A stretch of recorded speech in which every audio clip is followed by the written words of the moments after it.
It is time to make a sound to summon the stream. Wow, wow, wow, wow, wow, wow, wow, wow, wow, wow, wow, wow. Greetings, dear viewers. I'm Coil Quickcard, and welcome back to the Community RPG Maker Project. For more than a year, I have been working on building a game in RPG Maker MZ while trying to integrate as many ideas and suggestions from viewers as possible. If you are interested in participating in this project, all you have to do is catch one of the live streams every Sunday, leave comments on any of the videos or VODs in this series. I will see all of those, or if you check the link in the description, it will lead you to the channel Discord, and you can always leave your ideas there. Last time, we finished our work on the final boss of Act 3 of the game, the Root Beer Gods Sasp and Arilla, and started looking at stuff that we are going to have for Act 4. Let me just go ahead and turn on something fun here. That's a bit much.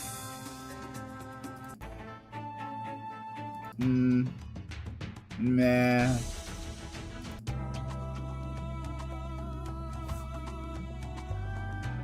There we go. This is nice and simple. Good morning, Coles. Welcome to the stream.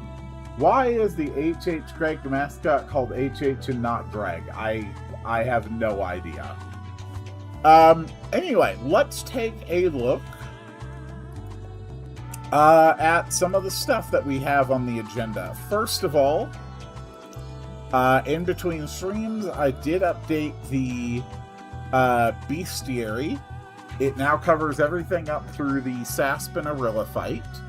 I started work on the arena system, mostly a lot of outlining and planning work. On today's stream, first, we are going to be working more on the arena system. That shouldn't be too crazy or involved. I've got like a very good plan. I've got a couple pages of notebook paper here with notes on them. We are going to be working on the event scenes after you defeat the Root Beer Gods, and the stuff that sort of leads into, you know, introducing the more open world of Act 4. We are going to make it so that the ship gets upgraded for Act 4 and can go anywhere on the oceans. We're going to finally add a lore book explaining the meaning of life to the information center. This has been on the to-do list for a while, and we're finally going to do that. We're going to do some design work for our 6th and final party member, Timmy, and then just more general Act 4 world planning. So, yes, you are once again talking about Pokemon. I should have suspected. Alright, so let's get right into this. First thing, we are working on the champion system. Did I drop a debug save here? Yes, I figure it's a follow-up to yesterday. Alright, so I will need to prepare a save to use for arena testing.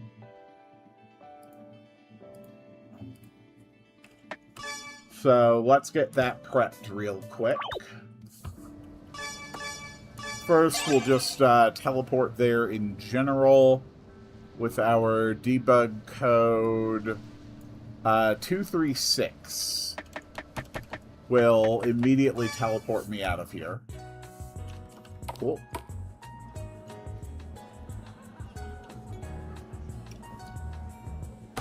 And then we can just walk across the world map.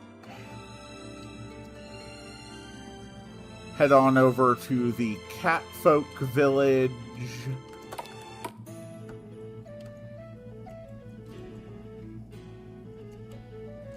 Alright.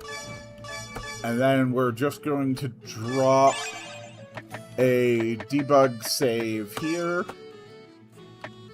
We'll just drop that in slot 4, so we'll be able to use that for testing. Okay. So I've been working on designing the, the introduction to the arena system. And I think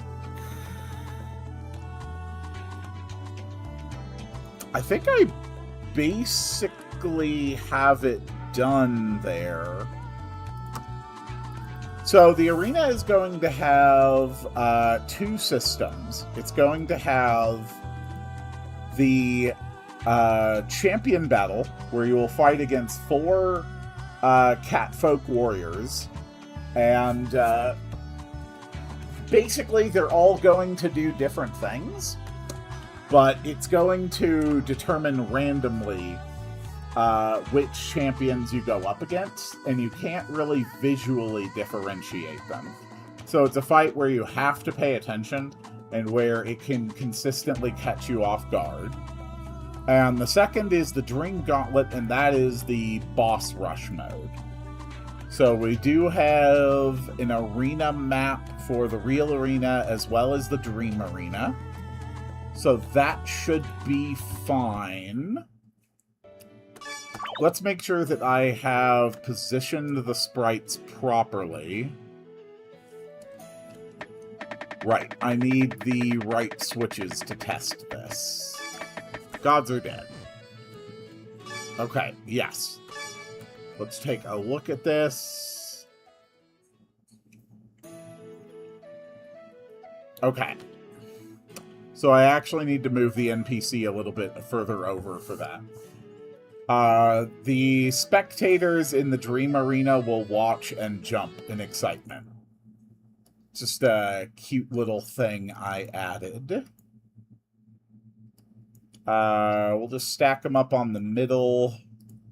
We will move the NPC a little further back.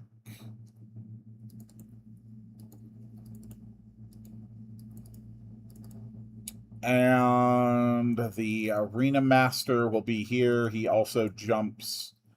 The Arena Master... Actually, no. We don't need the Arena Master to jump. He'll just talk. Yeah, he can hang out here on the bottom. Are there at least dialogue for Tip, who the random fight is? No. It's basically... So I took the stats for... We're going to be doing a little bit of work in here, so we'll turn the music back on. Basically, I took the stats for Sasp and Arilla, and I copied them into a form called the Fierce Fighting Feline, and these are going to be the arena champions.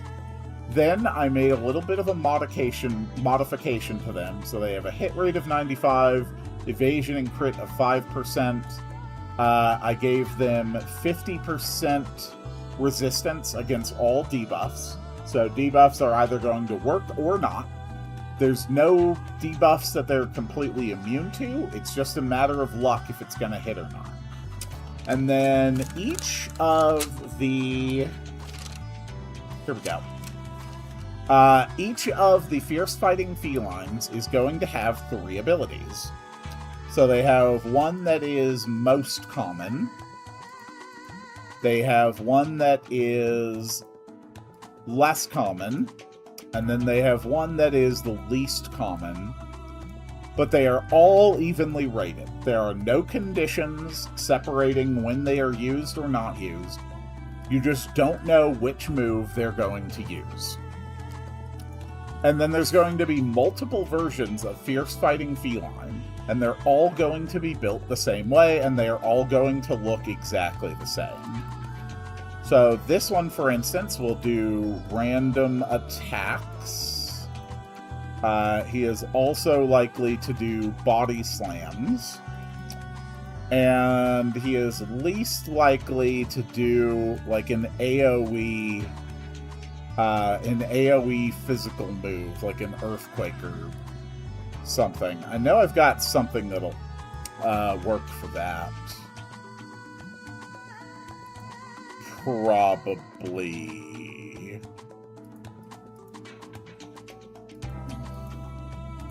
We'll just have another skill for that. Almost all of this is going to be skills that I've already built. So we're just going to take Earthquake. And instead of it being a magical effect, we will have it be just like a straight up physical one.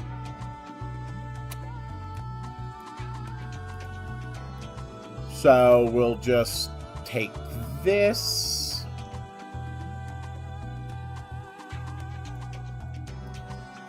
And now we have a physical earthquake, 20% variance, all enemies. And we'll just call it physical EQ.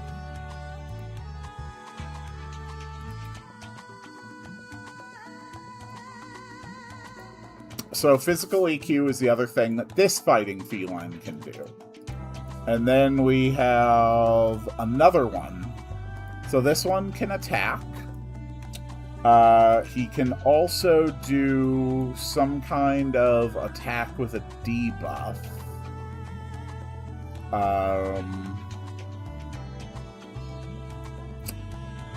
Which one is a good physical attack with a debuff?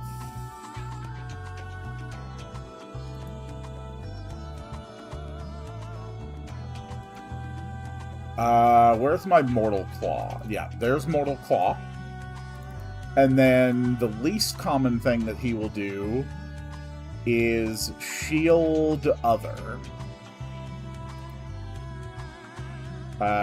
Shield Other... I don't think I ever just designed, like, a straight-up unrestricted Shield Other ability.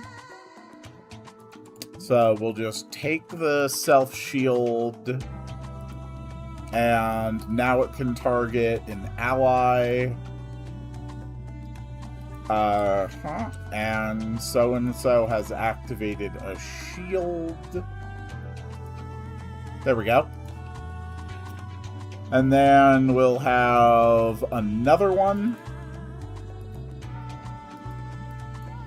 So this one will use Firebolt pretty regularly. Aside from Firebolt, he will also use Burn. And then finally, his least likely one is just going to be Fire Burst, which is the AoE version. So there's just going to be a whole bunch of fierce fighting felines like this. And they're all built basically the same. And they all have... a different set of abilities. This one is going to be the Ice character. So this one has Ice Bolt. And I'm sure I built a freeze spell somewhere. Apparently not. And then finally they have Ice Burst. And then this one is the lightning one, so he's got Lightning Bolt, Lightning Burst, and then he'll have a move that damages and paralyzes. So if we take my Burn ability here... And first we make an ice version of it. So-and-so freezes its target. Yeah, that's fine.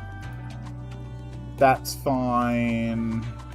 And where is freeze? I know I built a freeze ability in here somewhere. Here it is. Freeze. Okay. And yeah, literally that's all I need for that one. And then this will just be paralyze, and it's just lightning damage.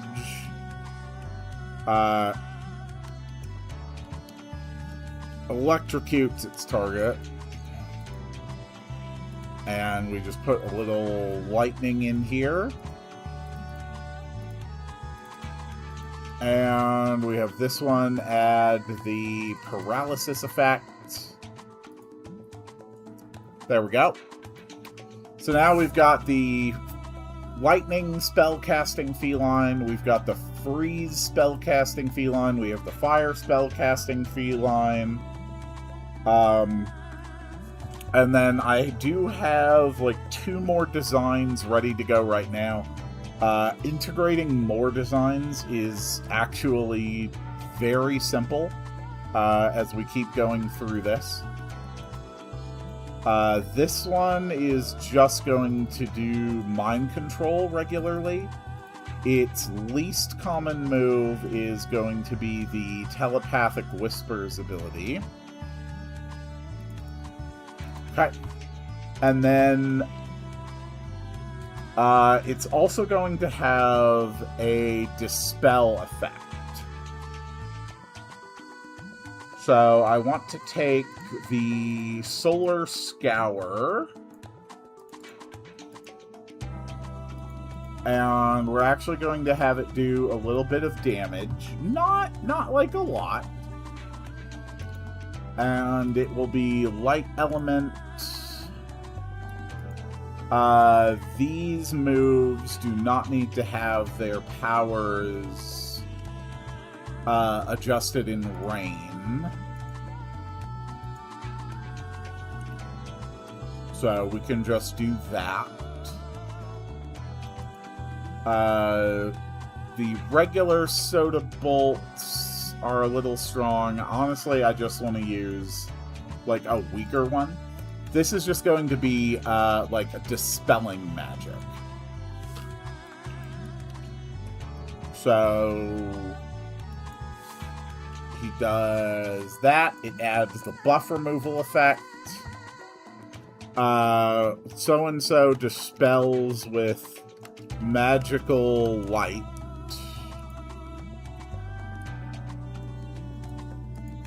And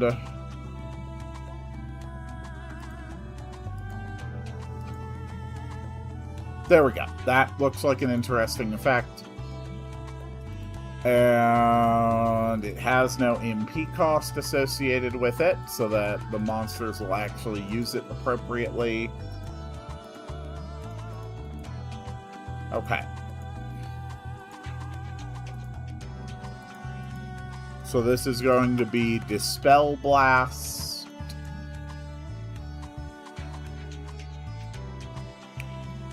So yeah, this just works to remove buffs. And we're actually going to make the Dispel most common, Mind Control less common, and then Telepathic Whisper is the least common. So that is that enemy. And then I had one more form of Fierce Fighting Feline ready to go from my notes. So this one is actually going to be a healer. So the Arilla healing is like pretty much what it does. So-and-so casts healing magic. 1,200 to the group, that's fine. So-and-so casts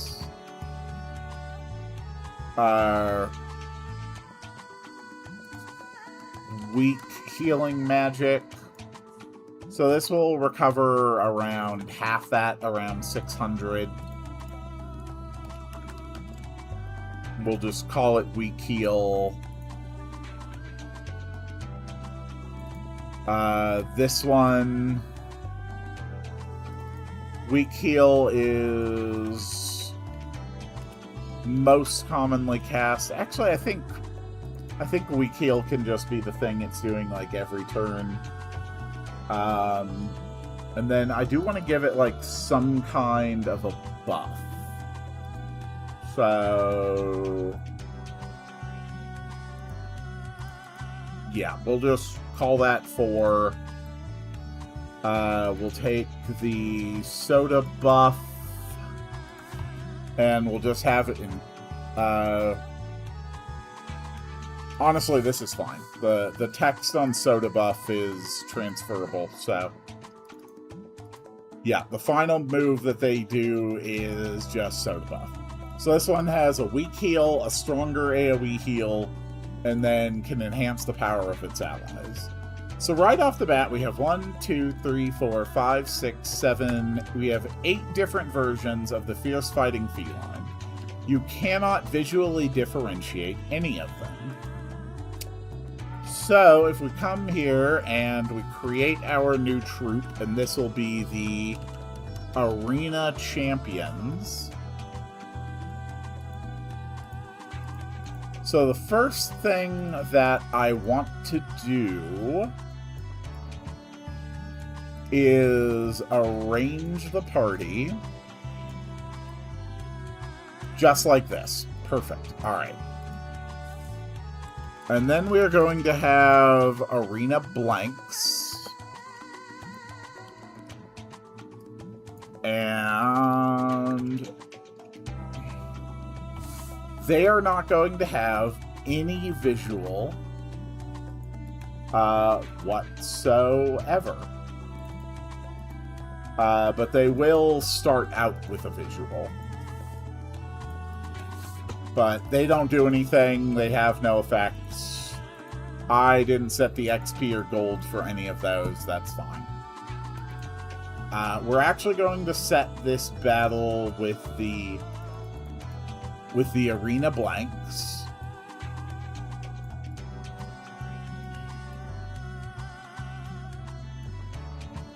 Perfect. And now we go in and we make it so the arena blanks have no physical form whatsoever. So now the fight appears completely empty.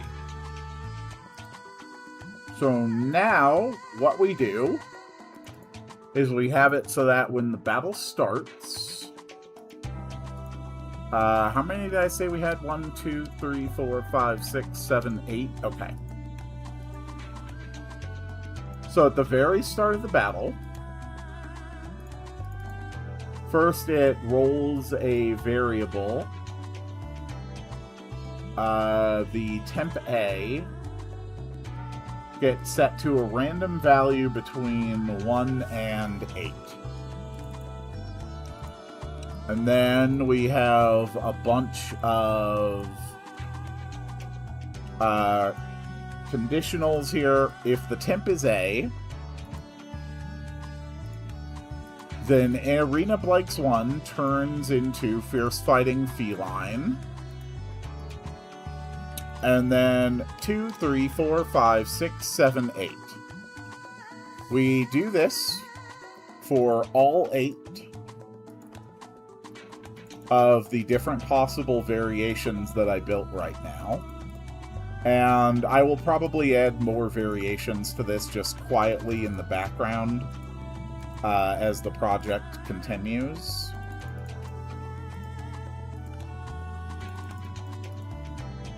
But there we go. We now have the system where the first Fierce Fighting Feline will turn into one of the 8 gladiator forms. But you're not going to be able to know which one it is. So now we copy that whole thing.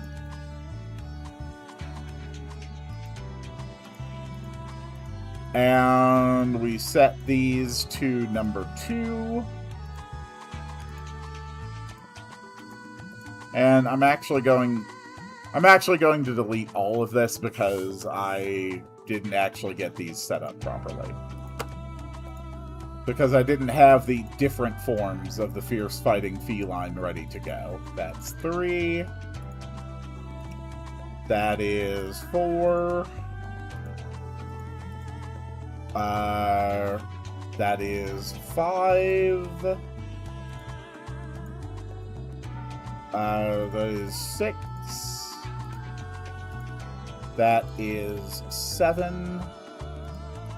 That is 8. Okay, now they actually turn into the different forms of feline.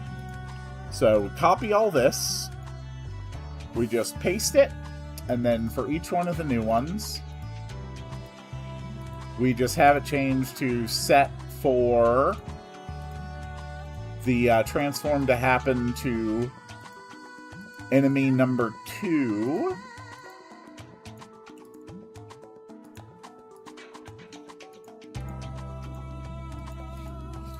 So you actually have to, like, pay attention during this fight.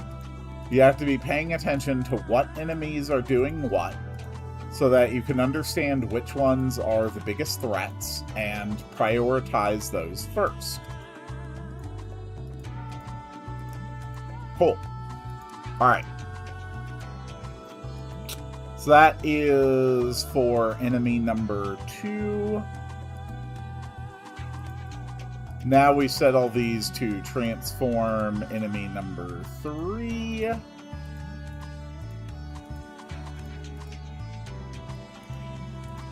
Three.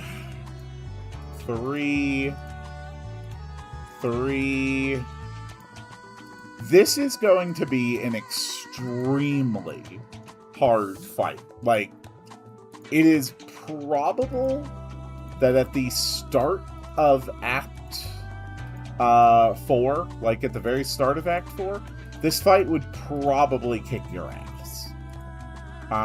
It's meant to be a little bit future-proofed.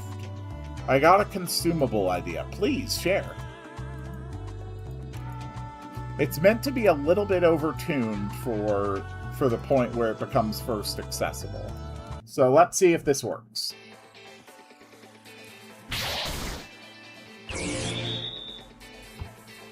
Okay.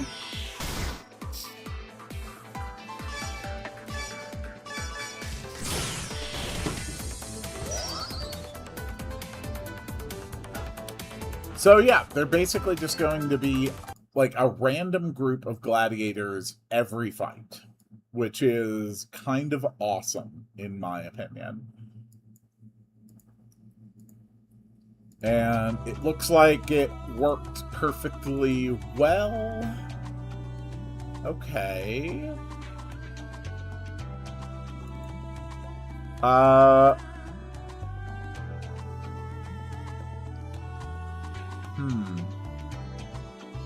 Consumable that gives resistance to an element for 3 turns.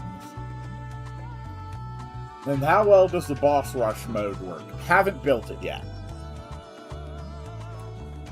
This was the harder part of the whole thing. And I just realized I actually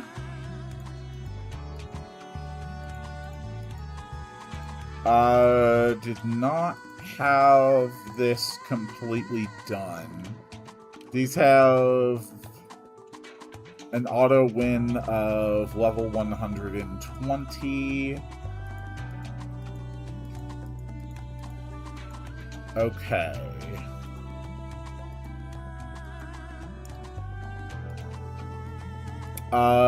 The 120 is fine here. The 120 is fine here. The gauntlets are not going to have instant victory. But the next thing I do need to fix is to actually make it so that these things can fill your bestiary when you defeat them. I did everything except that part, apparently.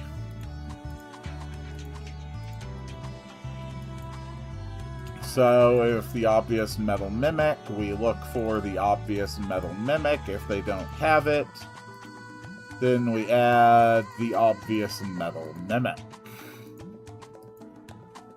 Okay. And in this one, If you don't have the Rotting Pepsi Drone, then it gives you the Rotting Pepsi Drone. And that's for enemy 2.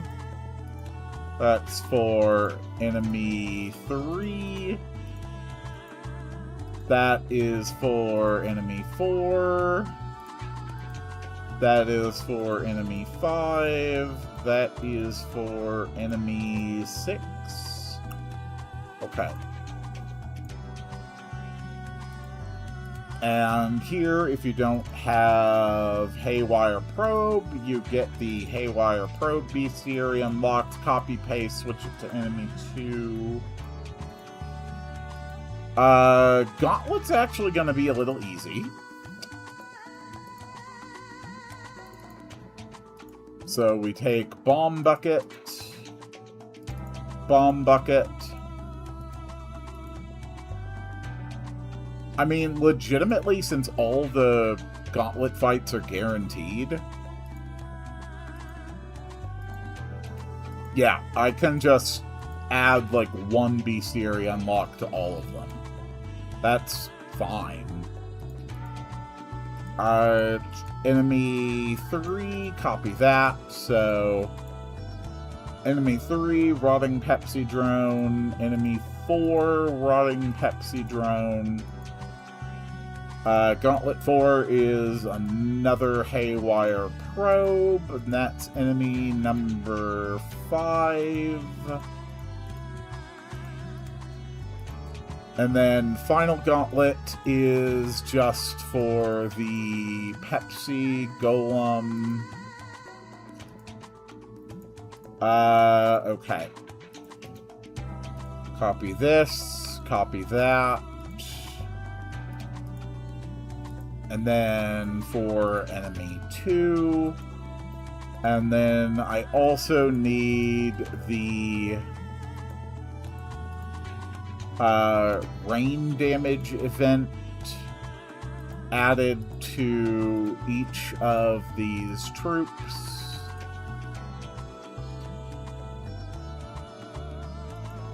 I think... yeah. Rain damage, rain damage, rain damage, rain damage, rain damage, rain damage, rain damage, rain damage. Okay.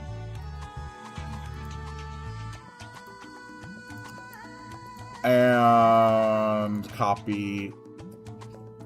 Actually, no, we don't need that there. We can just have the bestiary unlocked in the final phase. So if enemy 1 Arilla is defeated, you get the Arilla bestiary. And then if enemy 2 is defeated... I know I haven't read your messages in a bit, Coles. It's just, I can get easily distracted doing this, so I just wanted to make sure that I took that down. Okay. That's done. Consumable that gives resistance to an element for 3 turns. I like that idea.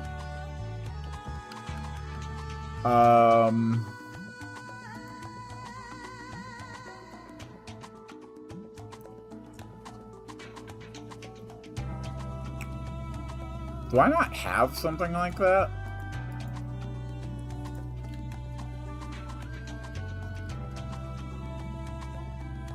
No, I don't think I do. Okay.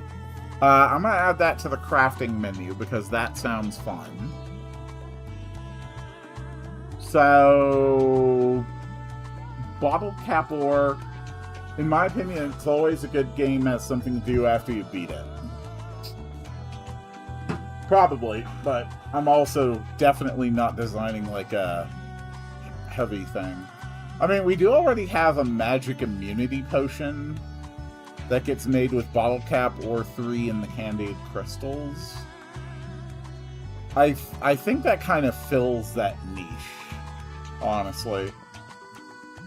Because I was just going to have it be something that just gives, like, all elemental resistance for a while.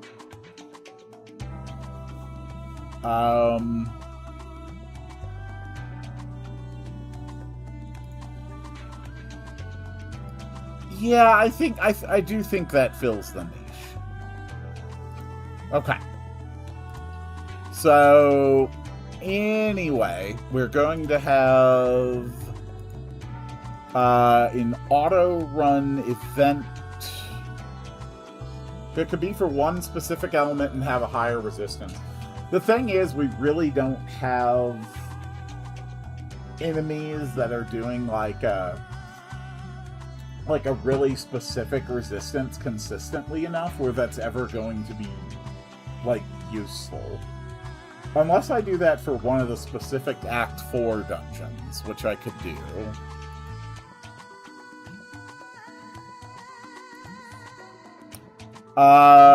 Make it, like, group hitting for a specific element that I lean on a lot for one of the dungeons. I think that would work. We do need more stuff for Beast Hide, so we could make it a scroll.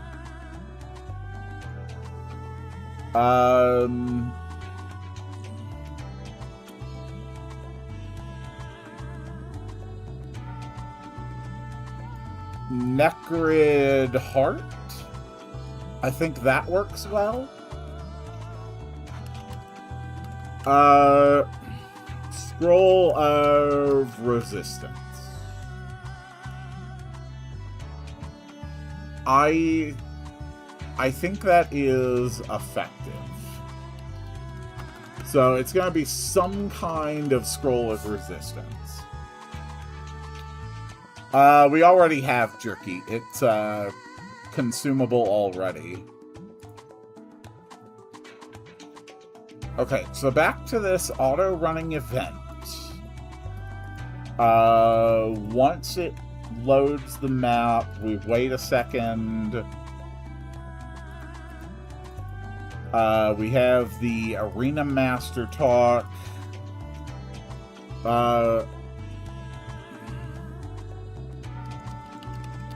Welcome to the arena. Today's challengers will face off against some of the mightiest warriors of our clan. Come forth and do battle. Sure. So at that point, the challenger will move left, left, left, left. From their starting position, we'll do one more left. Okay. And that is when we disable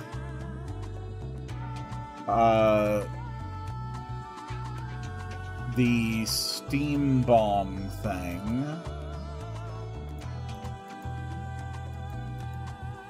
Where is my steam bomb?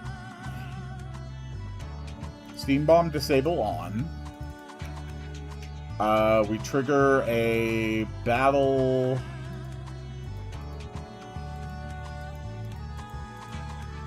against the arena champions, which you can lose.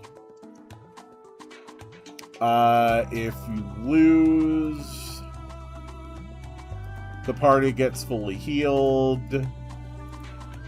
The guy will say, "How unfortunate.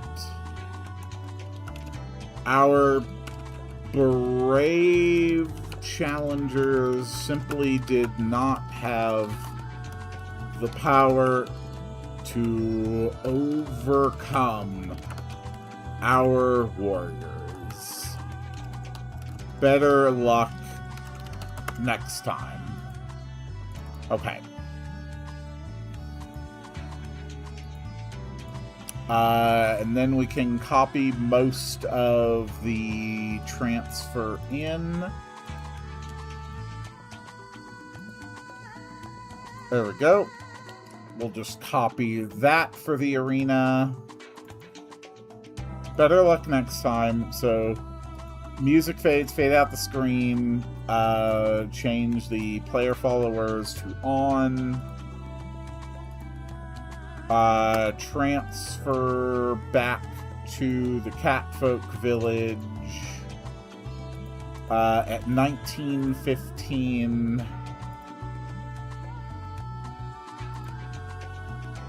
Okay, which is right in front of the guy. Perfect. So that is what happens when you lose. For one of my RPGs, I was thinking of doing a secret final boss. Every good game, regardless of quality, should have a secret final boss. That's always just fun. Alright, so that's what happens if you lose. And it also turns off the Steam Bomb Disable. Okay. So if you win, we'll say, magnificent. Our challengers bested even our greatest fighters. You have earned your reward. And so at that point, the text will say, you won 500 arena points. And we will increase a variable that we will be tracking. This is arena points. Arena points are increased by 500. And then it kicks you back out just the same. Perfect.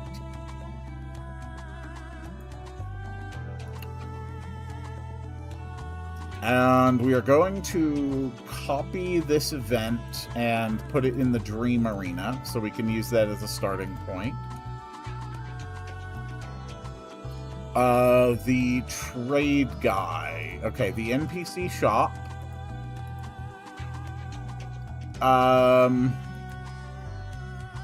Okay, so he will say, are you here for my regular stock? Or are you looking to trade in your arena points?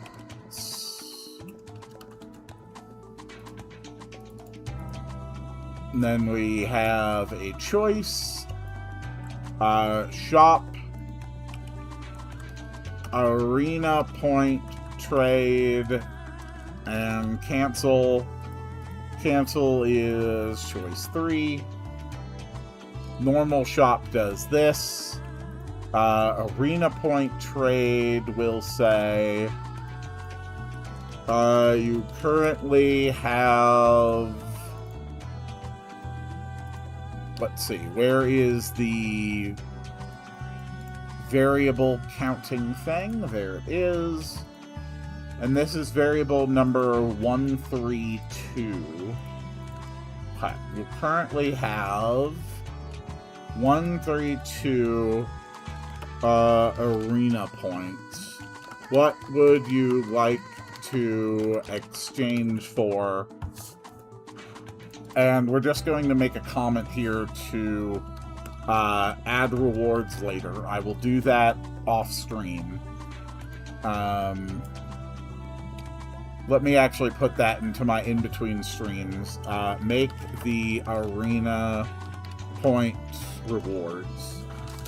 But looking at my notes, one of the things that we are going to do is this is going to be how you get Katasby's ultimate weapon for 5,000 arena points.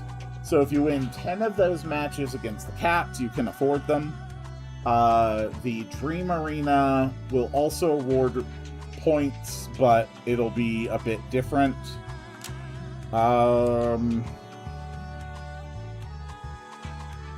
Let's see.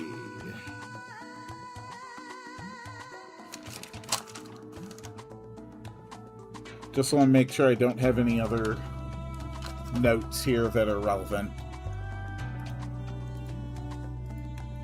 The other note that I have, which is relevant for this, is that if you do the boss rush mode, and you clear up through, like, the last stage of the False Hydra, at that point, your total winnings will be 300 arena points. So the farther you go in the Dream Arena, the more points you'll get.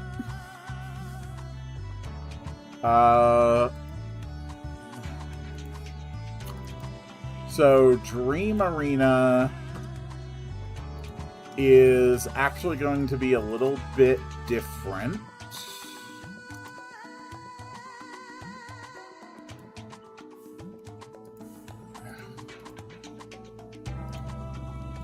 Because Dream Arena is going to not have that music play.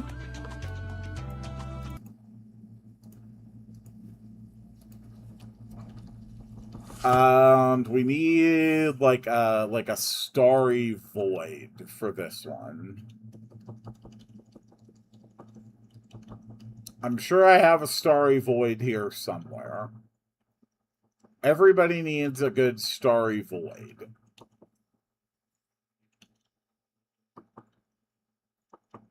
Starry void. Starry void.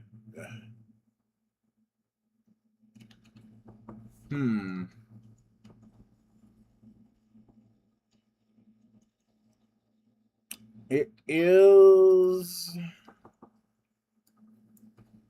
unfortunate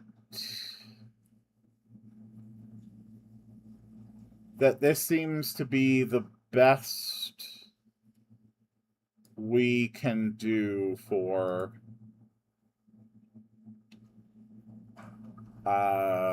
this fight.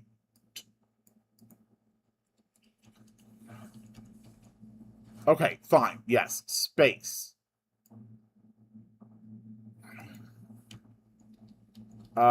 Space and smoke. I think that works. Because crazily enough, we really don't have just like a star field here.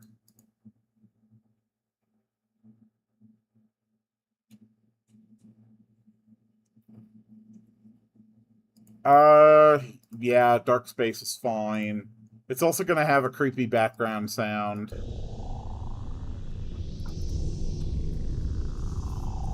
Yeah, it doesn't have a background. Oh, you mean for the battle back?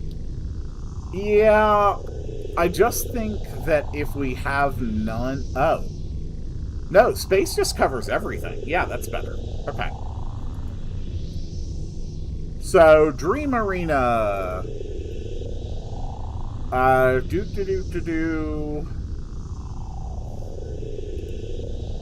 the challenger moves left, left, left, left, left. You have a fight. And then, like, basically this whole section, we're just going to cut out and leave on a different page.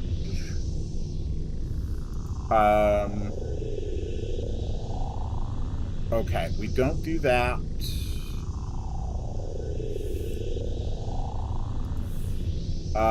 We don't do that. Okay, so if you lose,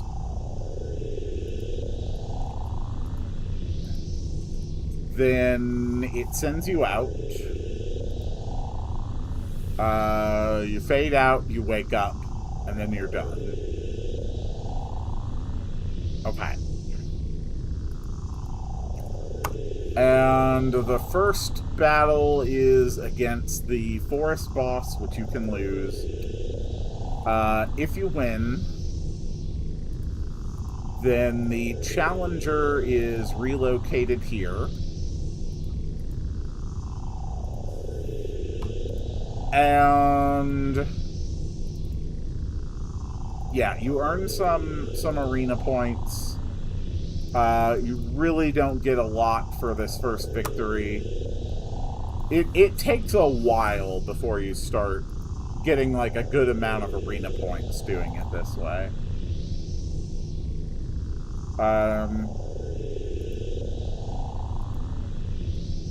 Steam Bomb disable on.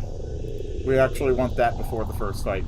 And then basically all we have to do is just copy and paste this. And keep going. So the forest boss is done.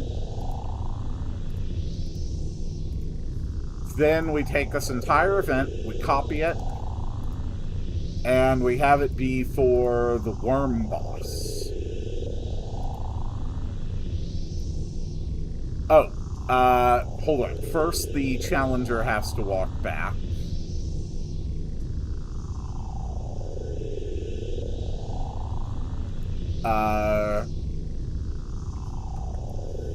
Yeah, like that.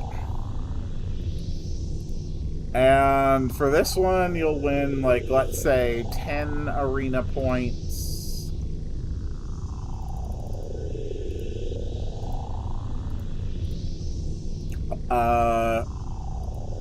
And then we move on to the next one. So this is the Wendigo.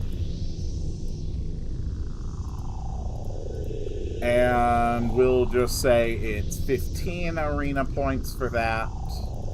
So we've done 5, 10, and 15. So far we're up to 30 arena points for having gone up through the Wendigo. So Worm Boss, Wendigo, Red Dragon, and Zombie Boss.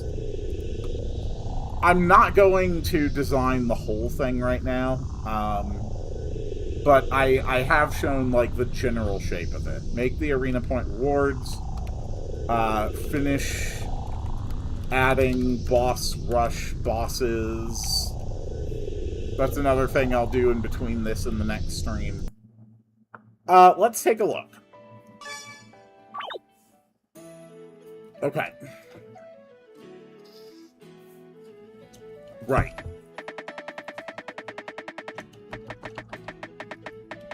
There we go. Gods. Nope. Gods are dead. Drop our debug save because I'm going to be debug testing this section a lot.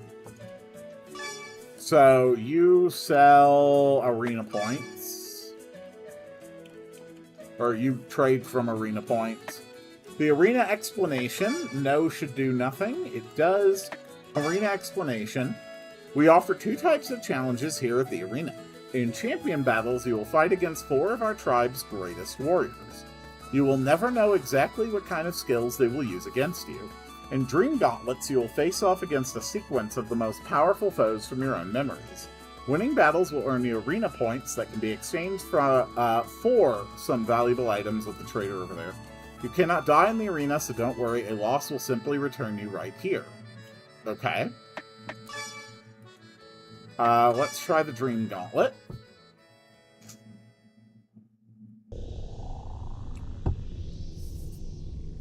Okay. Event's not auto-running. Why is the event not... The event didn't auto-run because it has a second page that was trying to run instead. Got it. Okay. So make a quick change to his dialogue for the explanation. You will earn some marine resources that can be exchanged for some valuable items. The song makes me feel like, what is this? Diorite guy. I don't think I'm familiar with who you're referencing. Okay. Yes, Dream Gauntlet.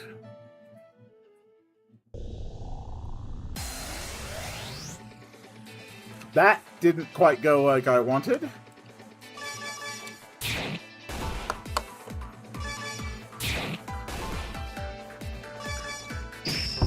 Huh. Guy can actually take a few hits. That's cool. 1-5 arena points. Oh, God, no. I'm going to have to make... Okay, I'm going to have to make different versions. Finish adding boss rush bosses. Need versions that do not drop rare items a second time. Got it. Okay. So that is something I'm going to have to consider. So there we go. Make sure the challenger moves first. And then before they do, there will be a 1-second wait. That should basically be the entirety of the boss rush, like, mechanically figured out. All that's left is really just to add the additional bosses. That should be fine. All right, now let's check the champion battle.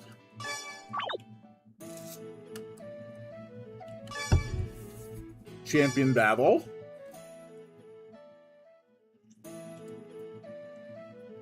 Welcome to the arena. We got people jumping in excitement.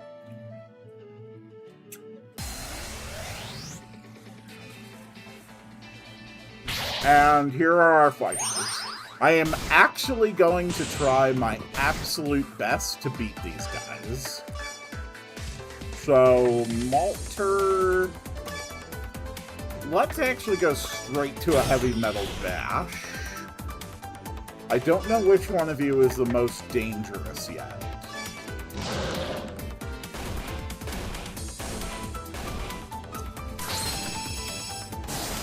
Okay, top left is an ice spellcaster. That's really dangerous. Okay.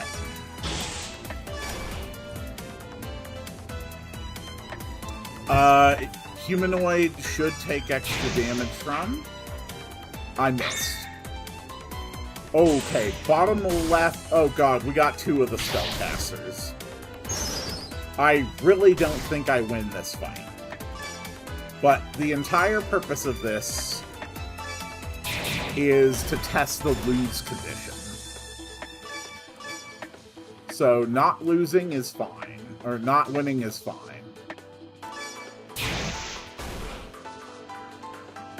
Okay, we've locked down and prevented that one from using their special abilities.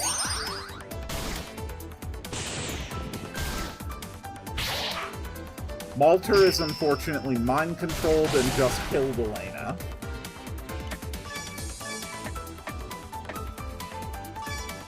The mind control one is pretty dangerous. It got off the telepathic whispers. Worst possible situation for me. Yep, lightning burst hurt. Malter's dead.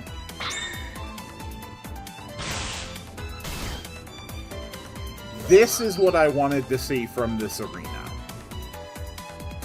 This was very, very challenging, and they are quite powerful for their current level of power.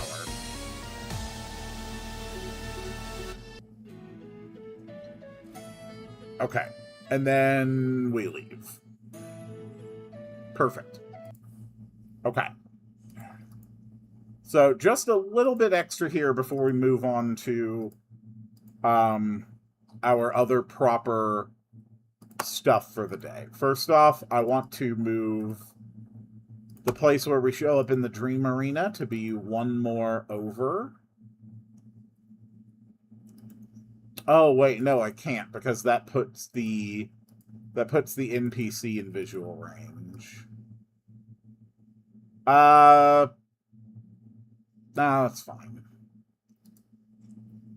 But I do want the challengers to move a little bit closer.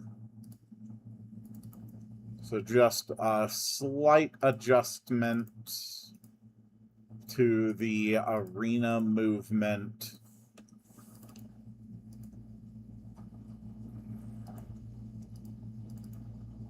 Okay, good. What if you put a secret boss at the end of the Dream Gauntlet that's like a copy of the party, since that is the strongest entities in the character's memories by then? Wait, I got an even better idea. What if the Dream Arena depended on your bestiary progress? The bestiary or the Dream Arena will not let you go further than bosses that you have already seen. So it will be locked only to encounters that you know. Let me just check my first page of notes here. Yeah, that one is fine. I will just make a small note.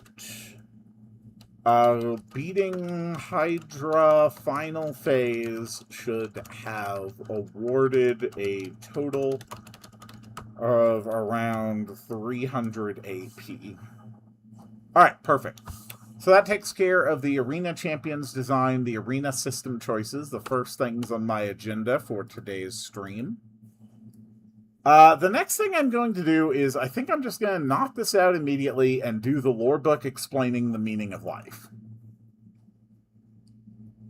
So, back into Act 1, Information Center, and we're just going to put a book over here. And the boss at the end of the gauntlet, I don't know yet. I really like the idea, but I don't know what it will be yet. So we will have a book in the Information Center. This book is titled The Meaning of Life. Do you want to read it? Okay.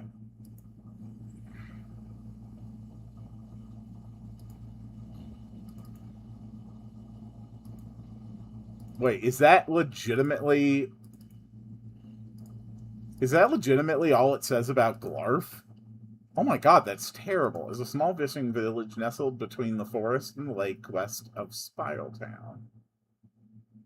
Forest and the lake west of Spiretown. It is a peaceful locale rich in the bounty of both the land and water.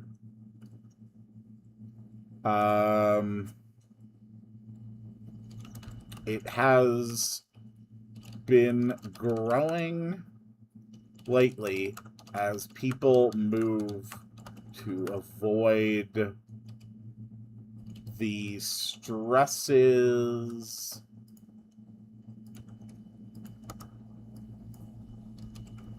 of big city life or the constant monster attacks of other rural communities.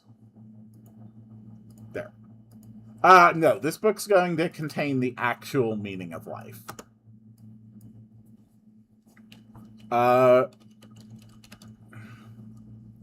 Existence is an emergent property of the laws of nature. It was not planned. It was not shaped. And it has no guiding hand leading it to some greater purpose.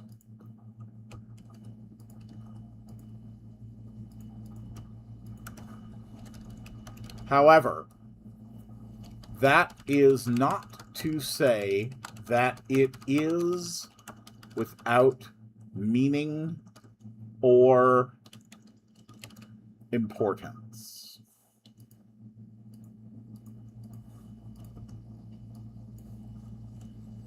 Life is an emergent process. Thought is an emergent process. Sapience is an emergent process.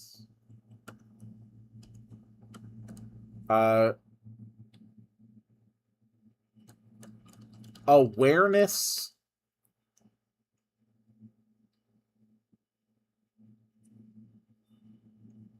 was always an inevitable consequence of the laws of nature. Thinking beings exist in a world of glorious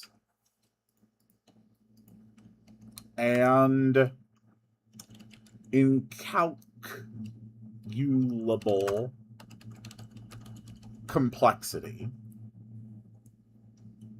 It is the perceptions, the thoughts,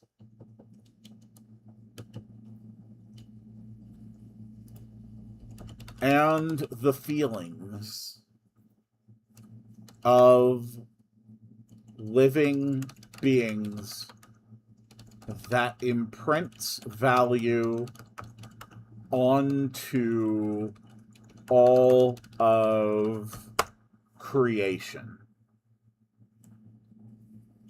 This is not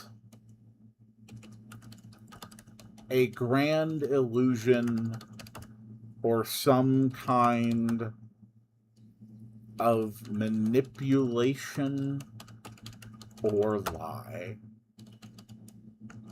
The universe has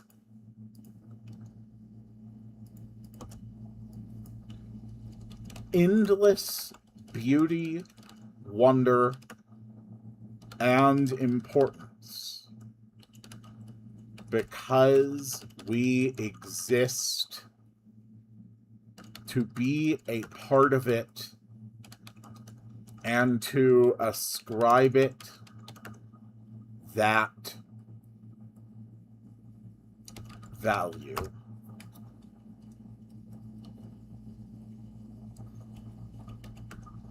In turn, we seek to better understand that which is valuable to us and to find ways to preserve and appreciate it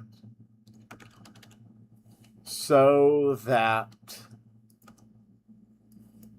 the life that comes after ourselves will be able to experience that same marvel.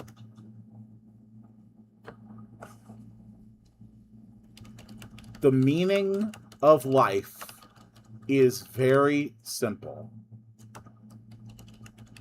What we care about, what we desire, what we dream is the meaning of life. And the sum of all care, desires,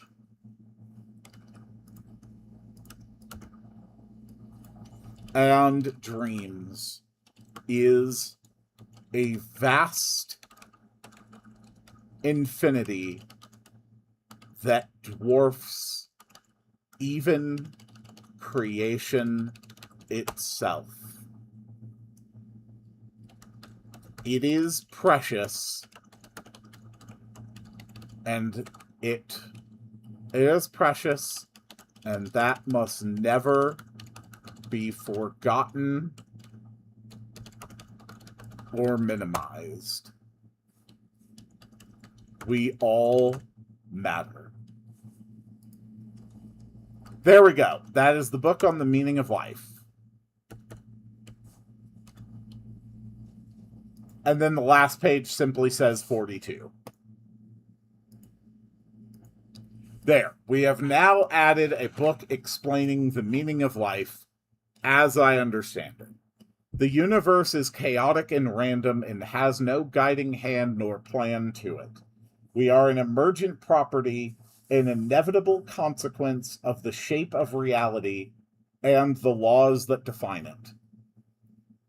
But the fact that we are able to perceive this, to comprehend it, and to gaze out upon creation, all that we believe has meaning, has meaning.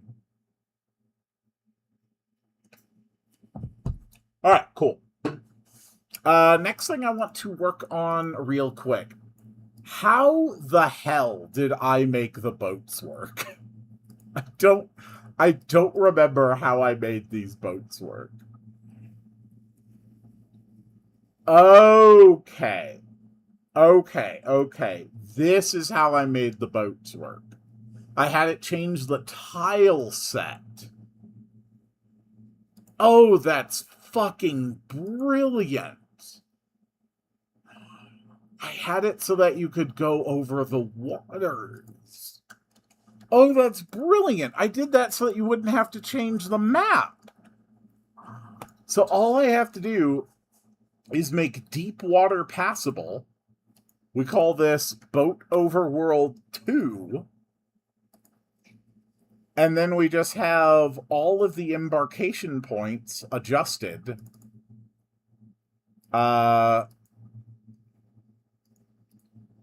So that we have a selection for boat upgraded.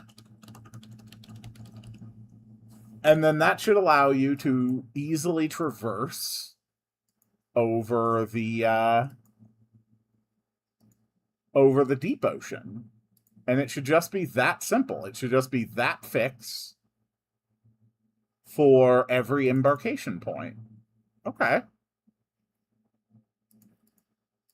That's pretty goddamn easy. All right.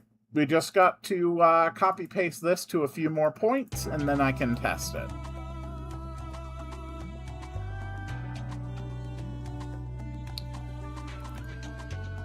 Do-do-do-do-do. You change to Boat Over World. Boat Over World.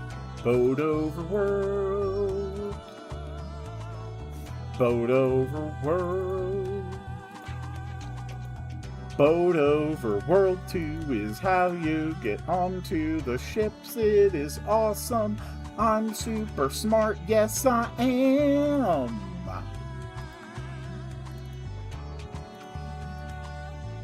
Because it is genuinely just that easy. I actually future-proofed this. I completely future-proofed this system. That is so damn cool. Do I have a northern dock? Yes, I do.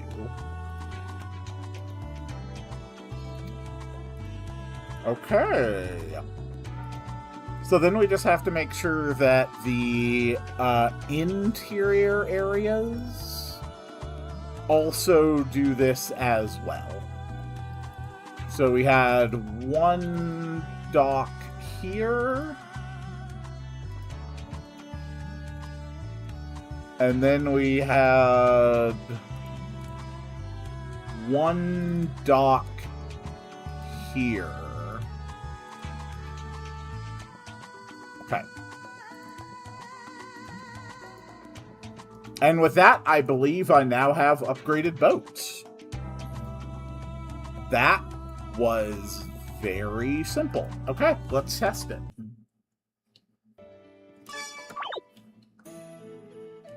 First up, we turn on the correct switch. So that switch will turn on when the boats are upgraded.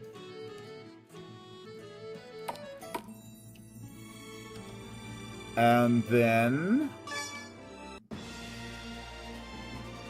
did it work? Okay. There's a lot of invisible, impassable barriers here. But you are able to sail out onto the ocean. Okay. So the only real problem is just that I have, like, some invisible barriers. But that's easily fixed.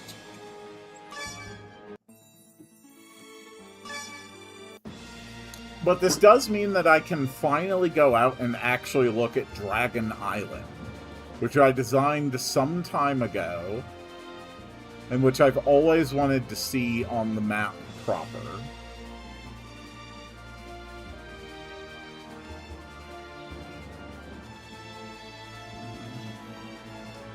Come on, Dragon Island has to be somewhere. There it is. There's Dragon Island.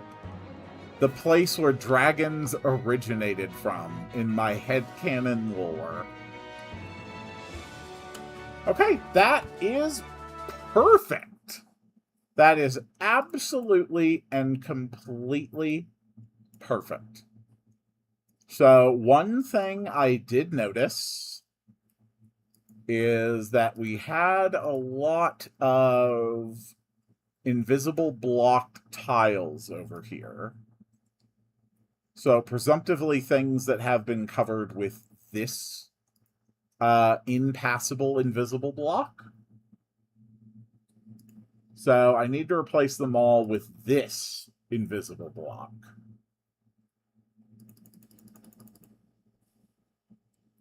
So, we just go up here.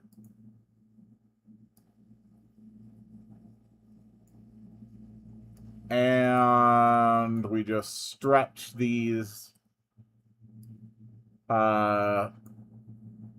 invisible, passable blocks over everything.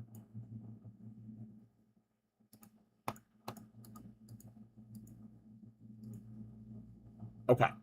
That should solve the problem.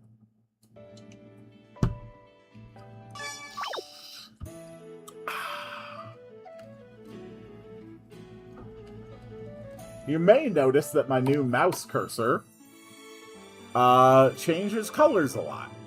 Apparently there's an option in the Windows accessibility settings where you can actually just set the mouse to show in inverse to whatever colors are underneath it. So thank you, Markiplier, for making me aware of that.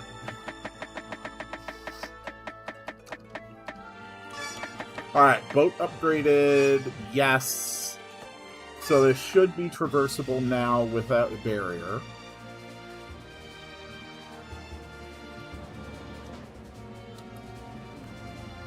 No. I am still facing a barrier. Okay. Alright, top layer is all fine.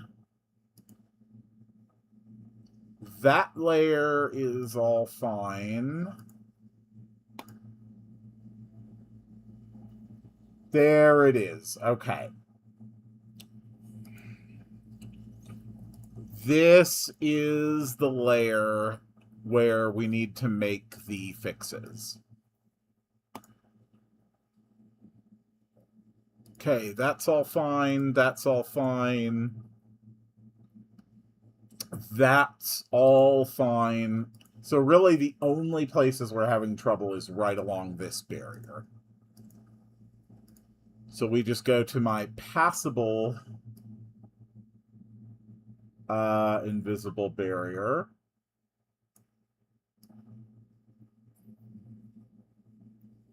We just slide it up there, and it should work now.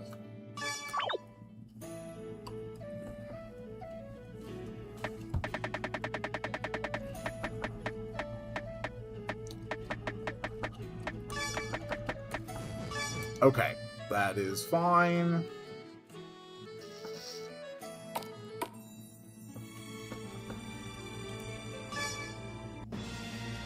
This should work now. How is that impassable?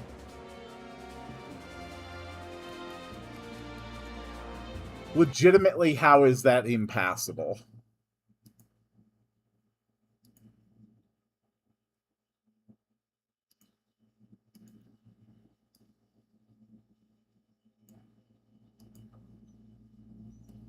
I don't understand how that is still impassable.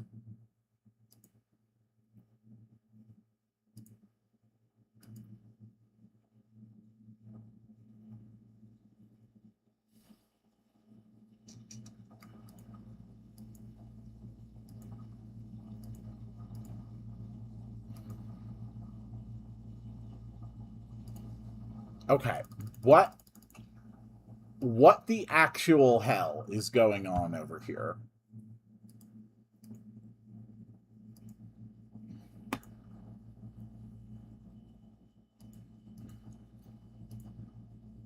Okay. There, yes. Just put it like that.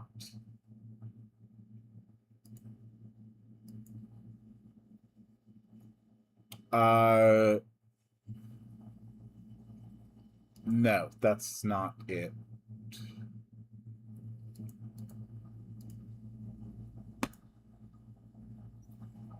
Okay. Does that fix it? That all looks fine. And we already know that there's nothing up on higher layers that is stopping this.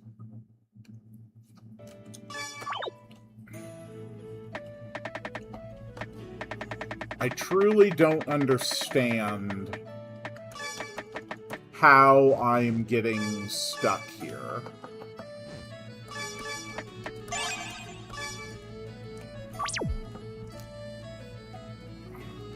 Gotta try again.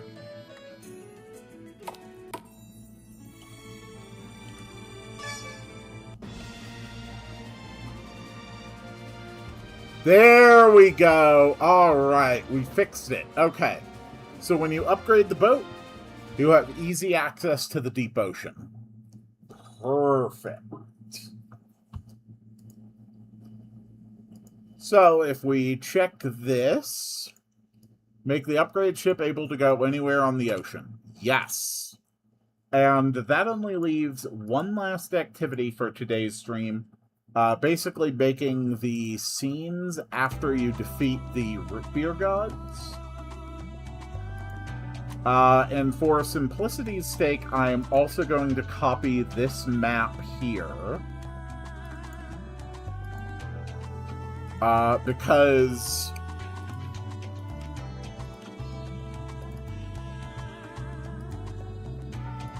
trying to manually build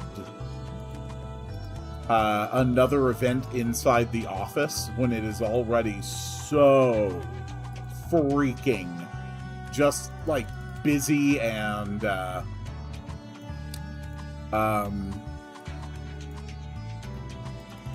it's just so damn busy here. It's so crazy how many things I already have in this area. So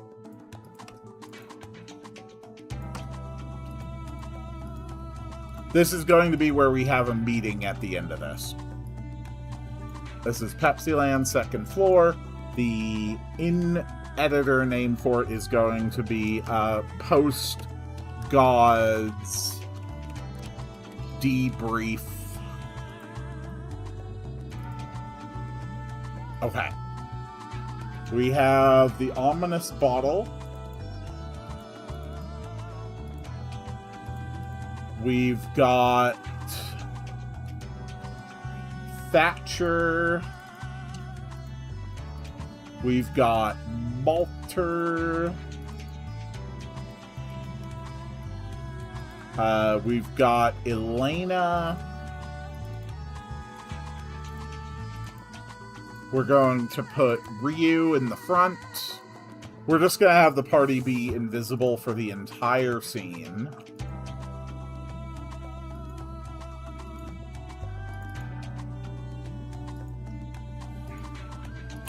And then we'll have Katasby.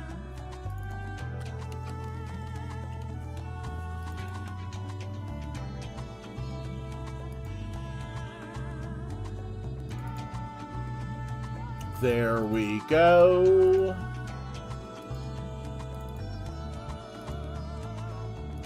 So this room we will use for the debrief, and to activate Act 4.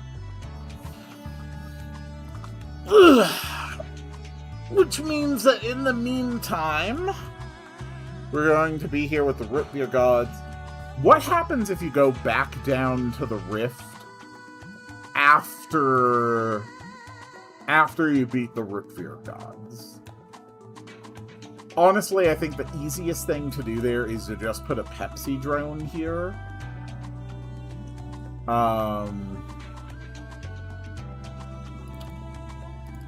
Just to sort of block your way.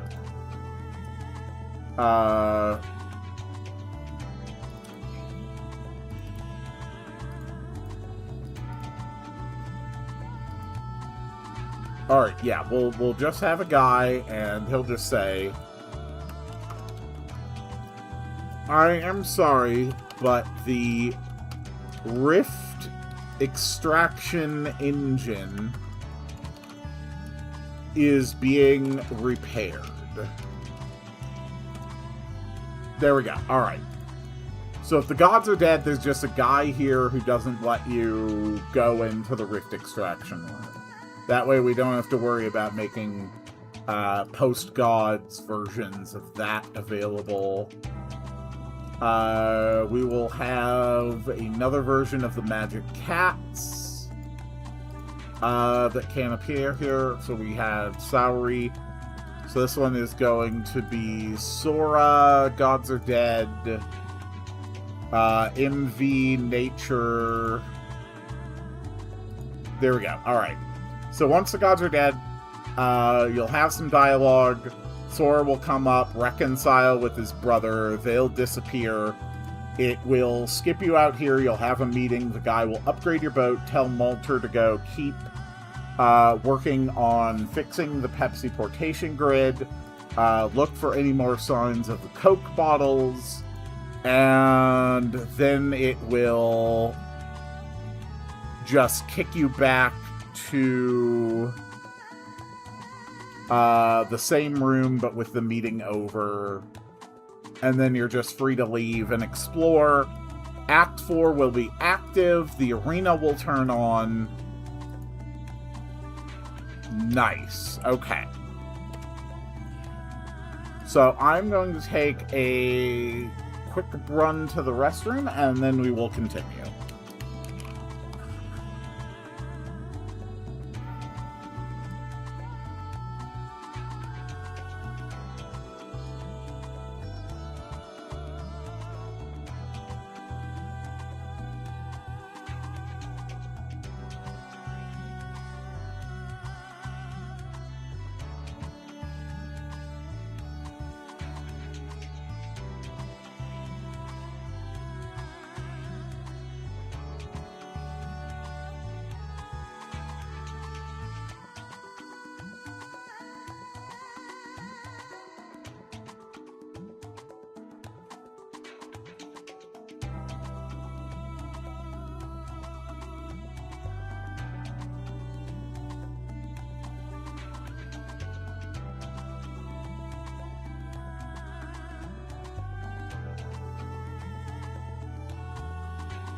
Okay, I am back.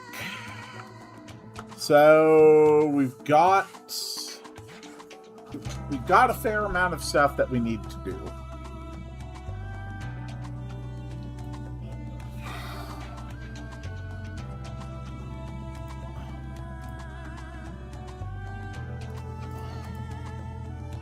So after the root beer gods fight,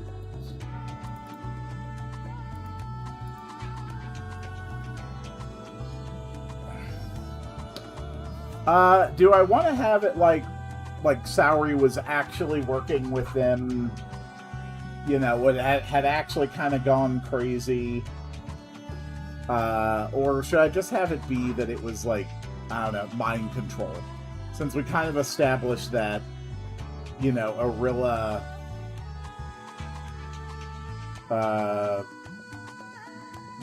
was just kind of mind controlling them more effectively. Because that makes for a couple very different ways of presenting this. I kind of like the mind control thing.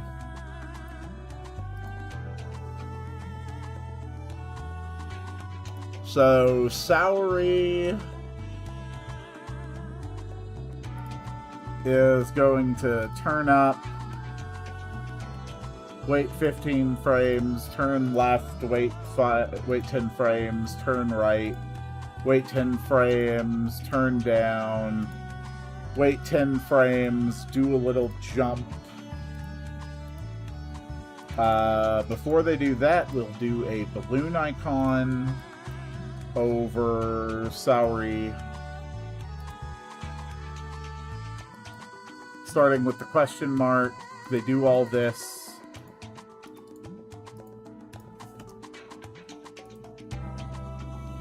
It's a dumb trope, like, oh, I was just being mind controlled, but we're making a dumb game.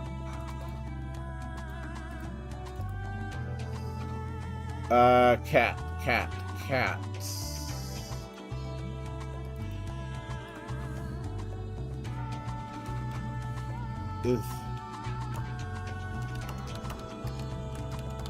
Is it really over? Okay, and then at that point, Sora can speak as well.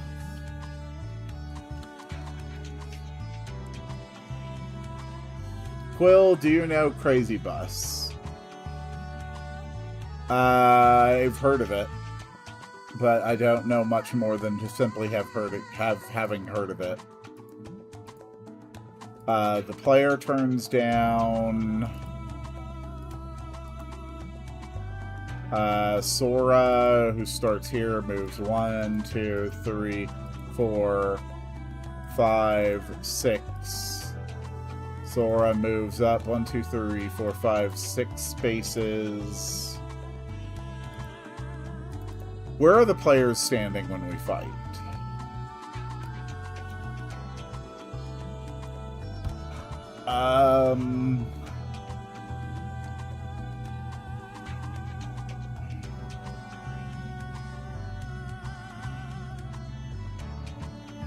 Sora moves up, Arilla moves down. So we need the player to, like, move up, up, left.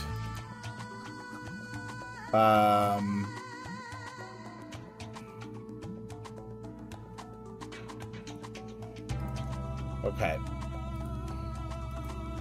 We'll have them do 2 movements that we wait for. And then we will have the player move up, up, left, turn right.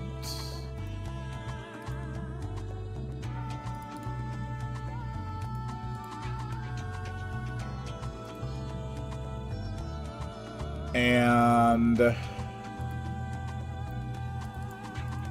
player will gather followers, change player followers to off, As the player is making that movement, Sora, 3,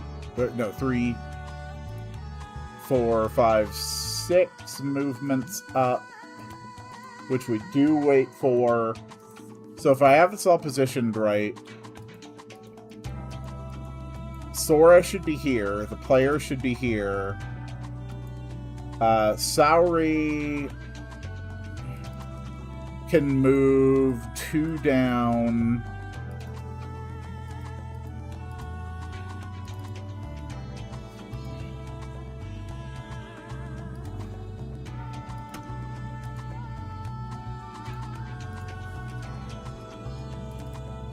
Saori can move down.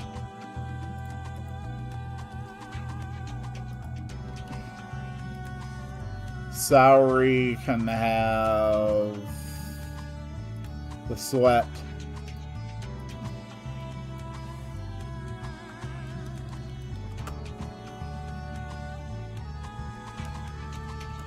Oh, Sora, I am so sorry. Let's just play that out and just make sure everybody is sort of like positioned in the right place. Whoops. We can keep working on dialogue easily enough, but I just want to make sure everybody is positioned properly.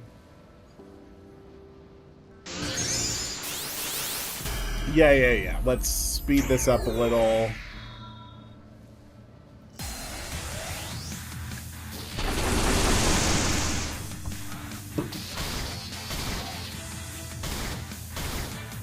Okay.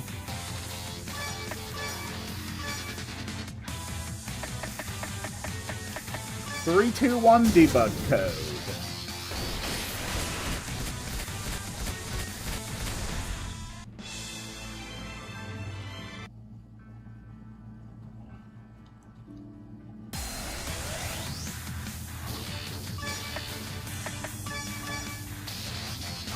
Cool.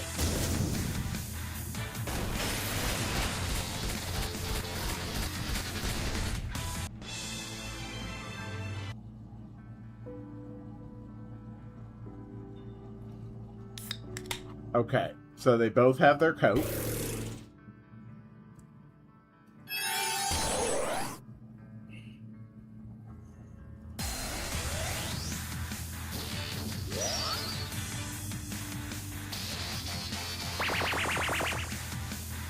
Yeah, that's fine.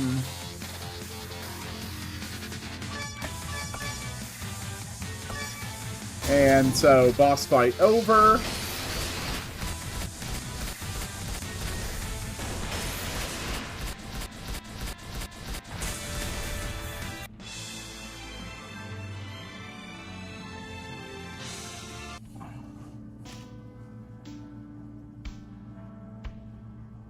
Okay, Sasp and Arilla don't disappear, so that's the real problem. Is it really over, brother?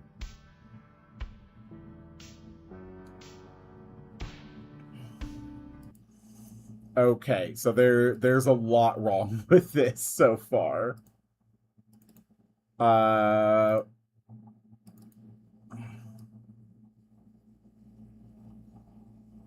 First off,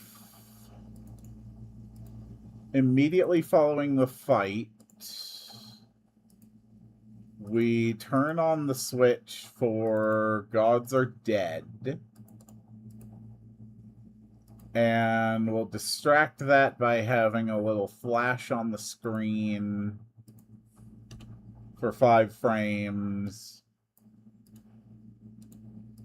Along with a sound effect. What kind of sound effect?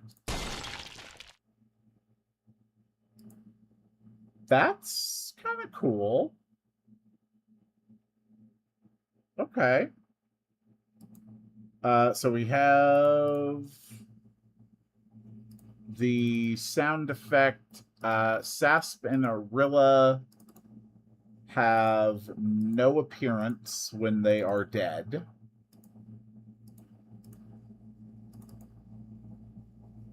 Is it really over? Sora moves up. Players move out of the way. Okay. I still need to make sure everything is kind of positioned properly. So we're going to have to do the boss test again.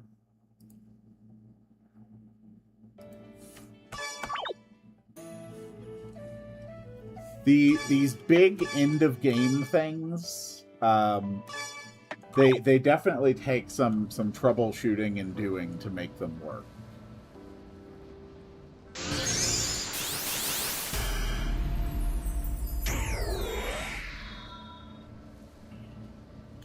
Okay.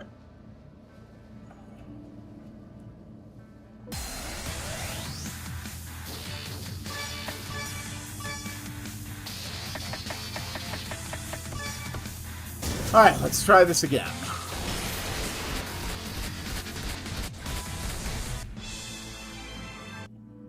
Cool.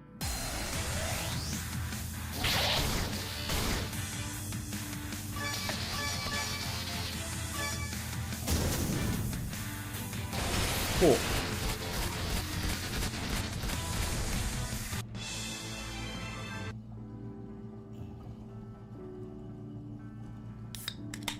Yeah. Drink your root beer or your Coke.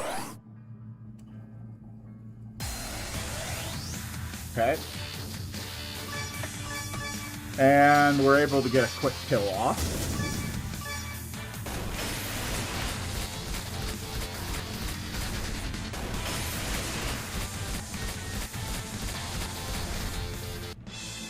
Nice.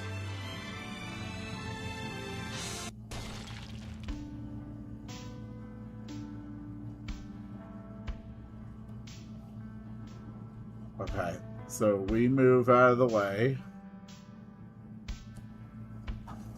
Okay, so he's not moving.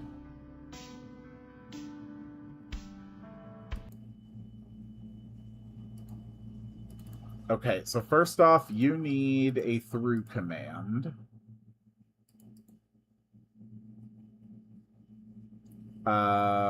We need a longer lasting flash than that.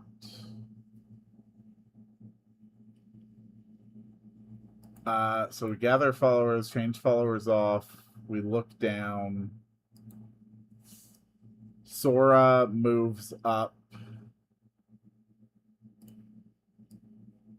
3 spaces. The player moves up 3 times left and turns right. Sora keeps moving up. So from the current position, 1, 2, 3, 4, 5, 6, 7 takes them here. So player is here, Sora's here, Saori.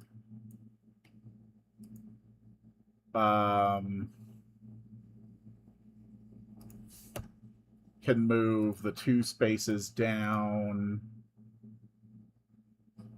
And I do want a little bit of a wait.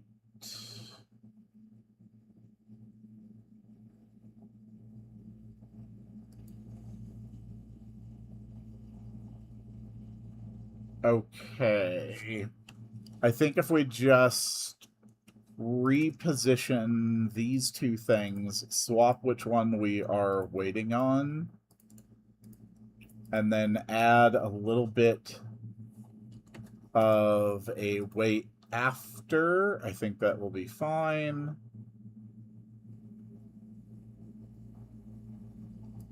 Sasp moves down, a little bit of a wait. A little bit of a wait.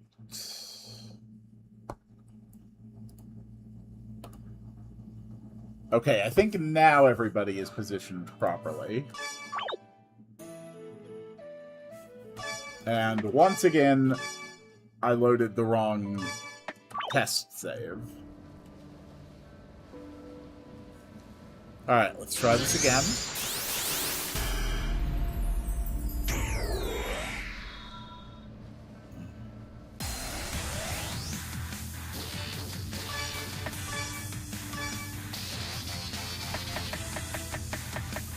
Alright. Explosion! Wait, what?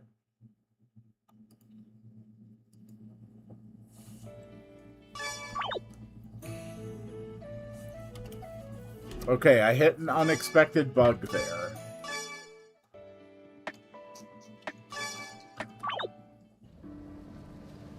For some reason, my debug explosion didn't work.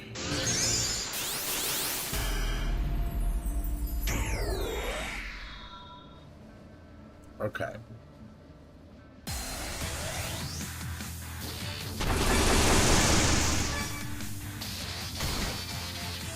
I mean, I haven't changed anything, so I don't know exactly why the ability breaks. Yeah, it worked fine that time. Just some kind of a weird random glitch.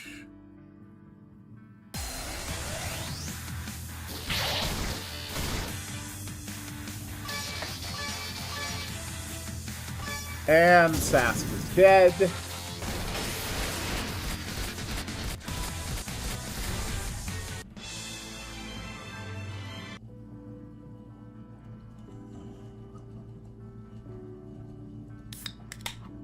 They open up their soda cans.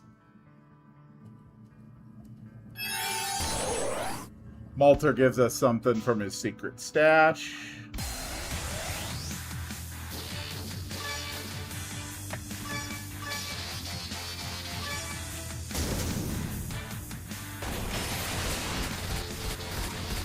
Uh-huh.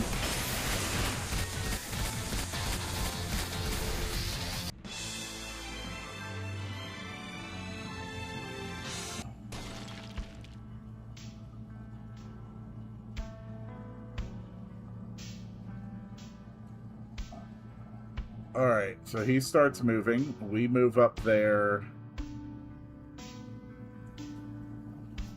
Okay, okay. I think that works.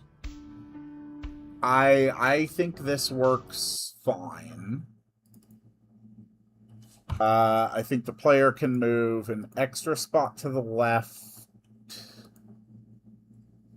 I think we need a gather followers at the start of the entire fight.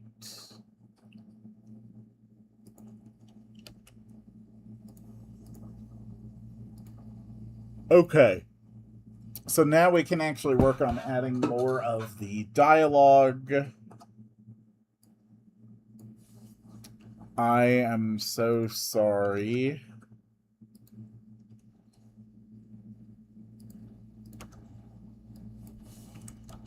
Have you finally returned to your senses?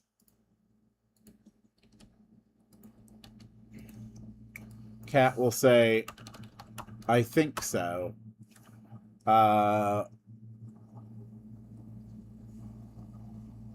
I came here a few weeks ago to confront the gods and their vile plan. But that witch simply ensnared my mind.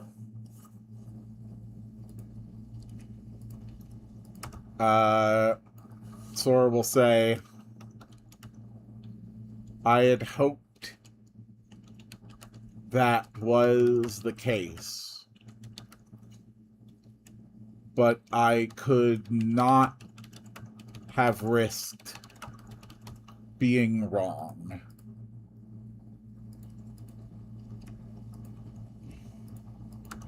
And he'll say, I understand. I would have done the same. And we can have a couple balloon icons.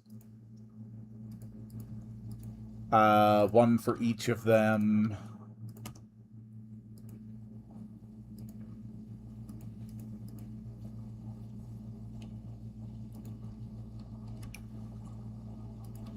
And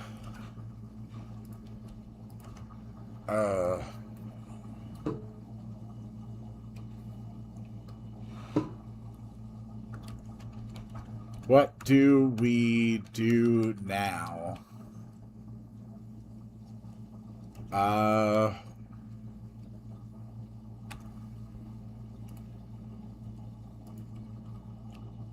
What do we do now? As we have always done. We live, we move forward as best we can. Okay. I am now realizing that I was not using the magic cat sprites for these. And that's really important because they're supposed to have magic hats.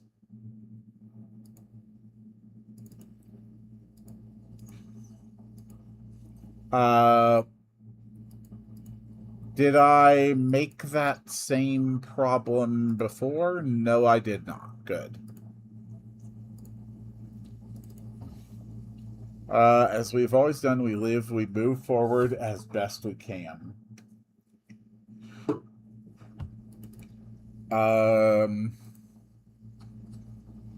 Okay, Sari and Sora, they will both turn left to face the players.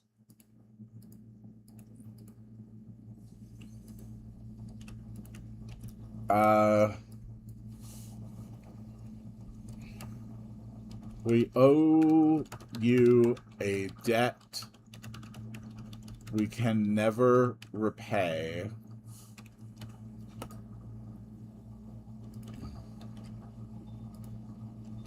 We owe you a debt we can never repay. You have saved us.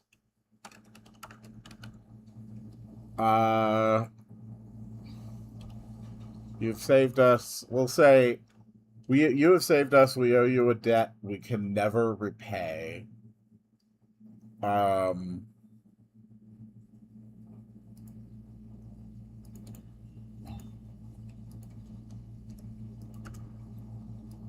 Let's see.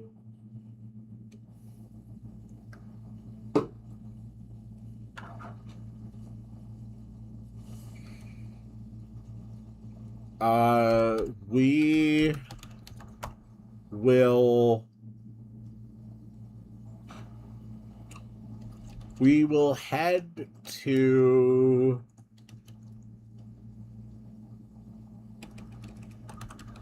Dragon Dungeon Town.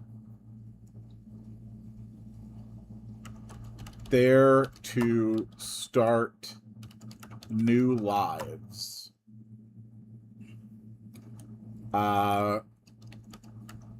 Come find us, and you shall be greatly rewarded for your heroic deeds.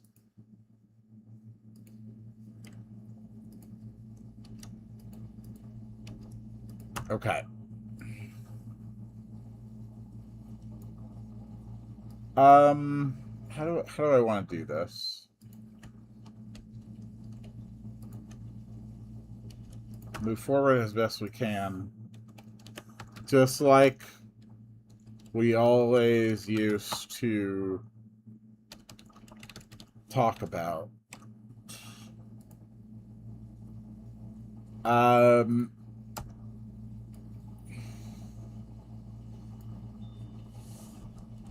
Please do. There is much we can offer once we have the opportunity to set up a place we can pursue our magic properly. Okay. And then this cat will just say, farewell, our great heroes. Farewell for now, our great heroes. Okay. And then the two of them will make 1, 2, 3, 4, 5, 6, 7, 8 transparent. They'll both just move down for a while. And they will do that. We will wait a couple seconds while they start to move. We turn back on the steam bombs.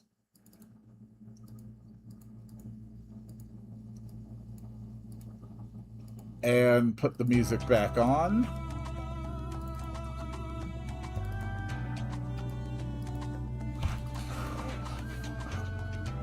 And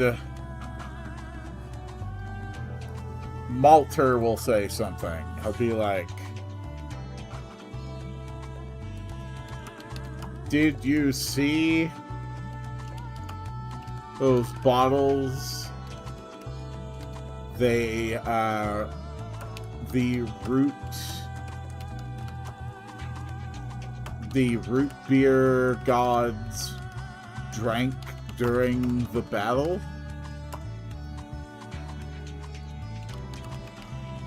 That wasn't any root beer I've ever seen.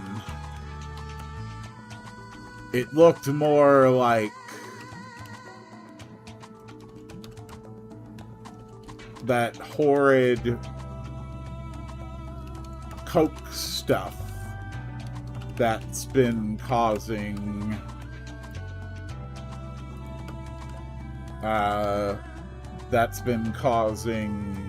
trouble. First, that dragon causing the blizzards around Chill. Then the false Hydra in Wallachia. And now we find it here in the jungles. Now we find it here in the Pepsi Corp jungles. I have to report this. Okay. So then we will fade out the screen. Well, first out, we'll do fade out the BGM and the BGS. We fade out. We wait the 3 seconds. We set the player to transparent on.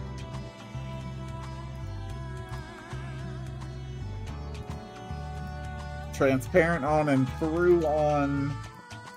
And then we transfer to the Post Gods debrief. Here facing up.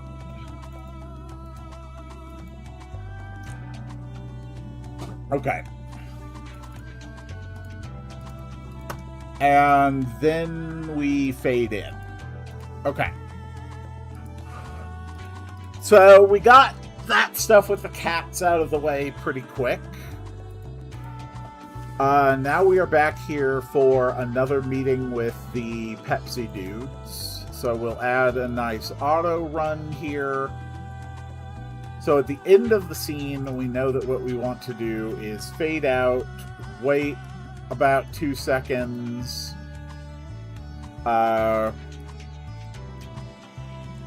change our transparent off and our through off.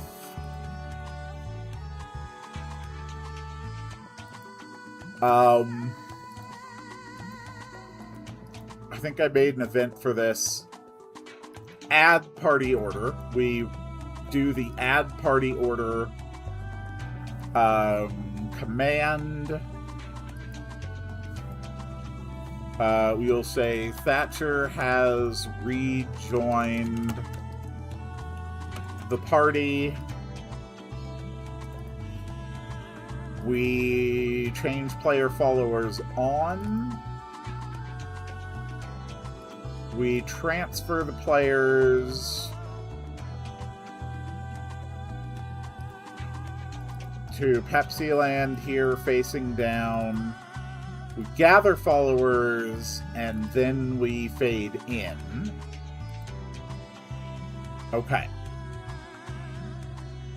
So that should be fine.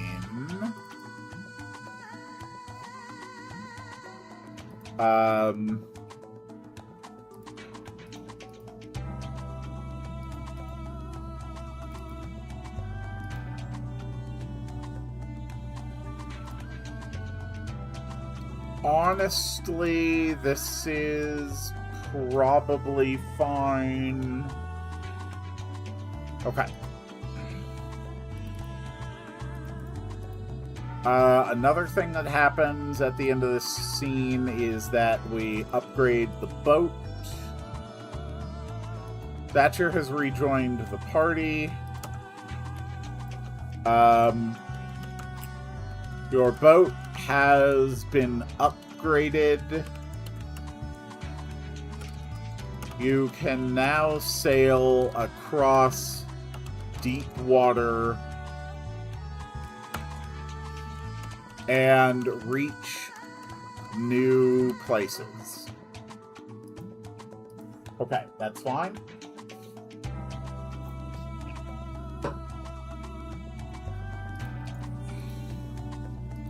So we will just skip ahead here. So we'll have Malter saying, and that's the whole story. Okay.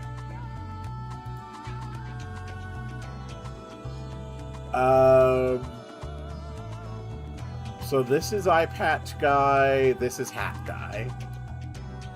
And he will say,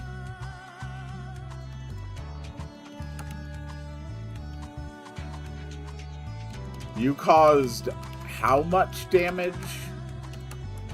to the factory?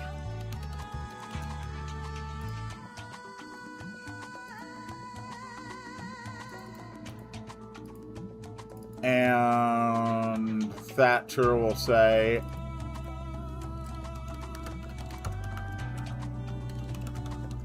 that's not the important part.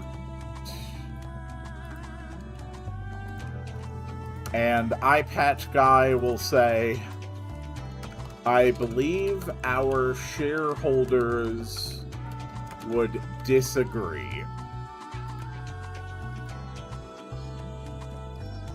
And here we can have Katasby say something.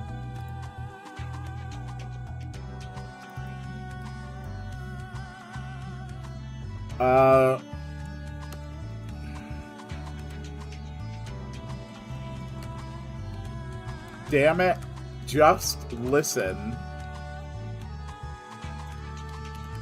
These Coke bottles keep showing up, and they are causing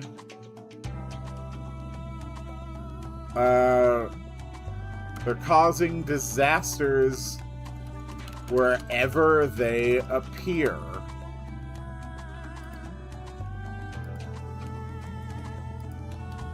Okay. And guy's gonna be like, Yes. And what do you want me to do about it?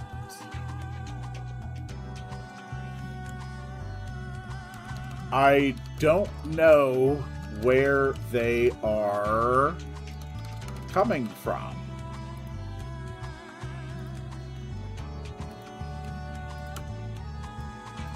And Malter will say... No, Elena will say... You must have some information that can help. They must be coming from other rifts, right? Do you at least know where other rifts might be? And Eye Patch Guy will say, all the known rifts, or the company has already connected all of the known rifts to the Pepsi portation grid.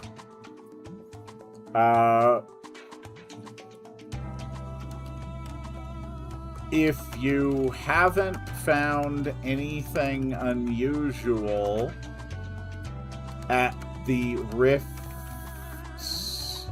you have already fixed, then it must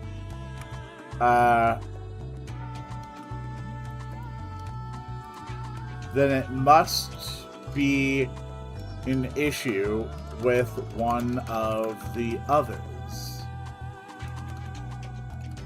You should get back to work, Malter, fixing the grid. It should lead you to uncovering the truth behind the Coke incursion as well. Okay. And then Malter will say, Dagnabbit, you just want the damn grid back online so it doesn't break your supply chain.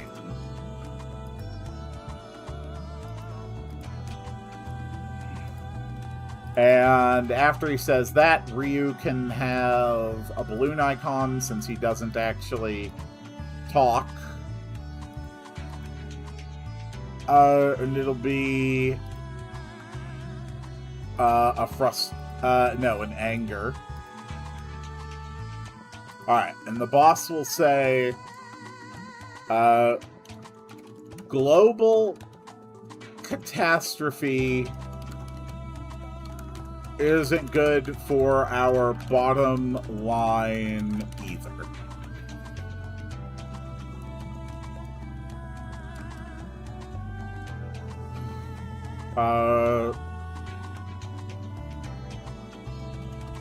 There is no conspiracy here. We simply acknowledge that we have multiple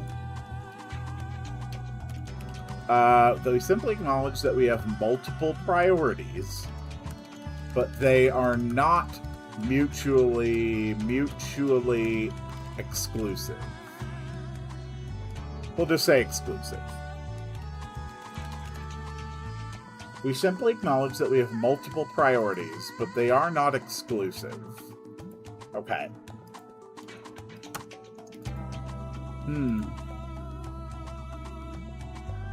Thatcher will say, we've already been just about everywhere that we can go. We need other options.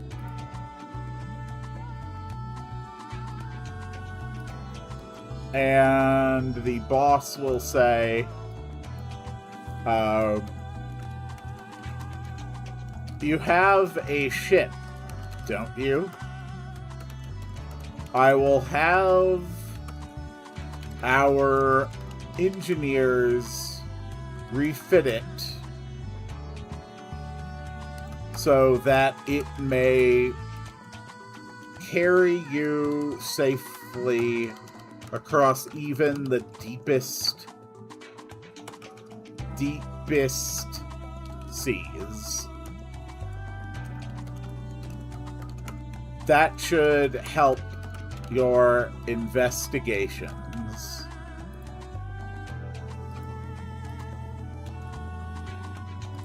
And then we will have Katasby, who's still pissed. And he'll say,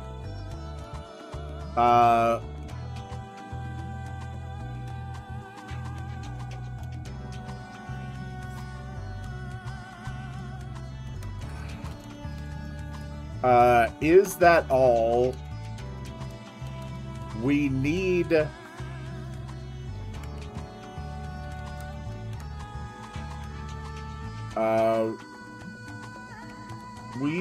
an army of people trying to figure this out.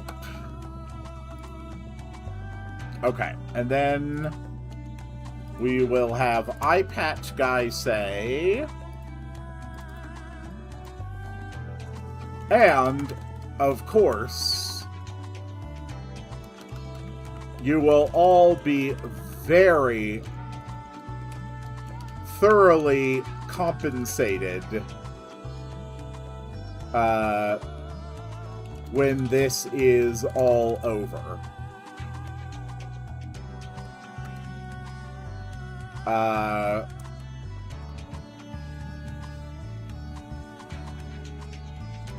At our highest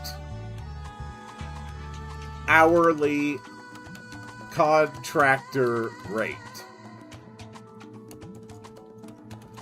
with overtime.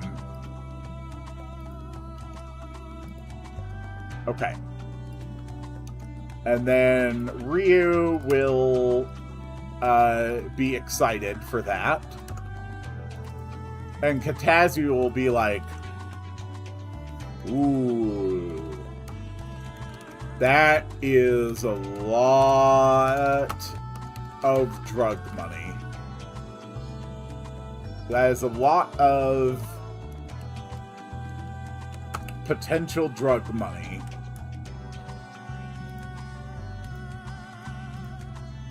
And Elena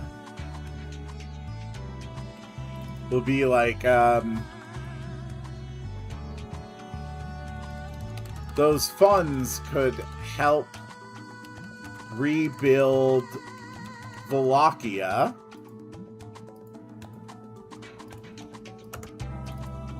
And Thatcher will say, think of all the spell books I could buy.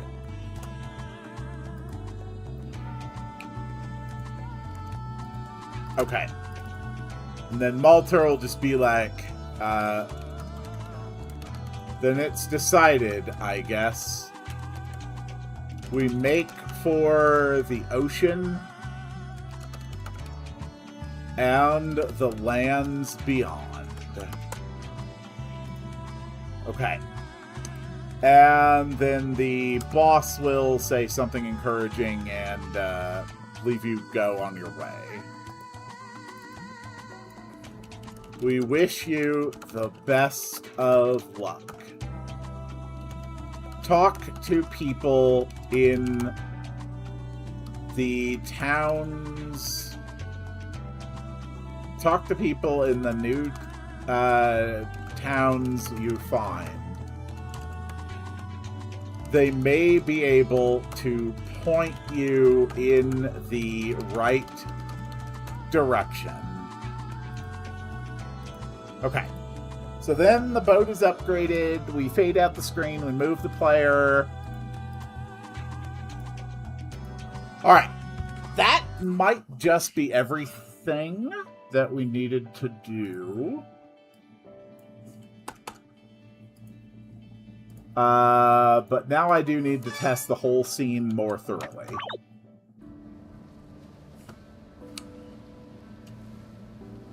Okay, we gather followers. All I wanted was to live a life of peace. But I was driven from Wallachia. I was ignored by the people of this land. I struggled and suffered to survive. Never again. To abandon my path now would risk more than my life. It would be giving up my soul. All that I am. All I could be. All that is to come after. I can't do that. I won't do that. You have arrived too late to stop me. They come to claim you now.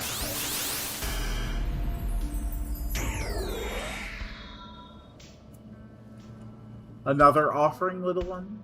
A paltry token to earn favor or reprieve? It seems they have brought a dragon. Perhaps not so paltry a token after all, but it will still not absolve your debt. Masters, they seek to stop your plans. They would deny you your feast. Well, we certainly can't have that. Indeed, I shall wipe away this annoyance. Okay, then we have the Arilla fight. We've already completely tested both phases of the fight.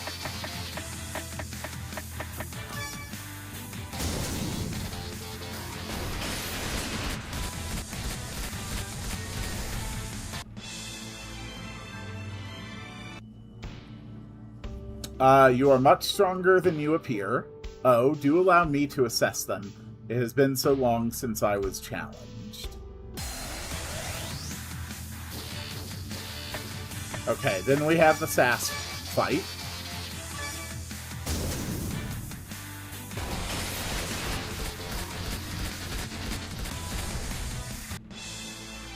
Good. I admit I am impressed. Not many would still be standing after such a battle. Our apologies, little interlopers. We have failed to demonstrate consideration befitting ones of your ability. I had assumed you were mere chaff. We shall correct that error. Time to take things seriously. You shall be crushed by Sasp, the god of root beer. You will bend or break beneath the authority of Arilla, the goddess of root beer. Sasp and Arilla each pull out a small red metal cylinder. With a quick movement, they each pull a small tab at the top. Bottoms up. Sasp and Arilla chug down their respective drinks. Together with this coke running through our veins, we are invincible. Well, now that just ain't fair.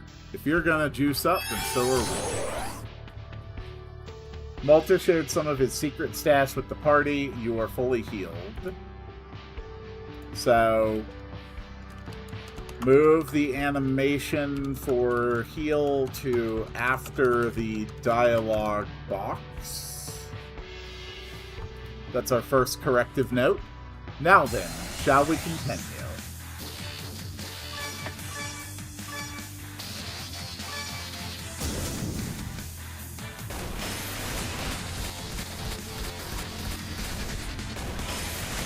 Good.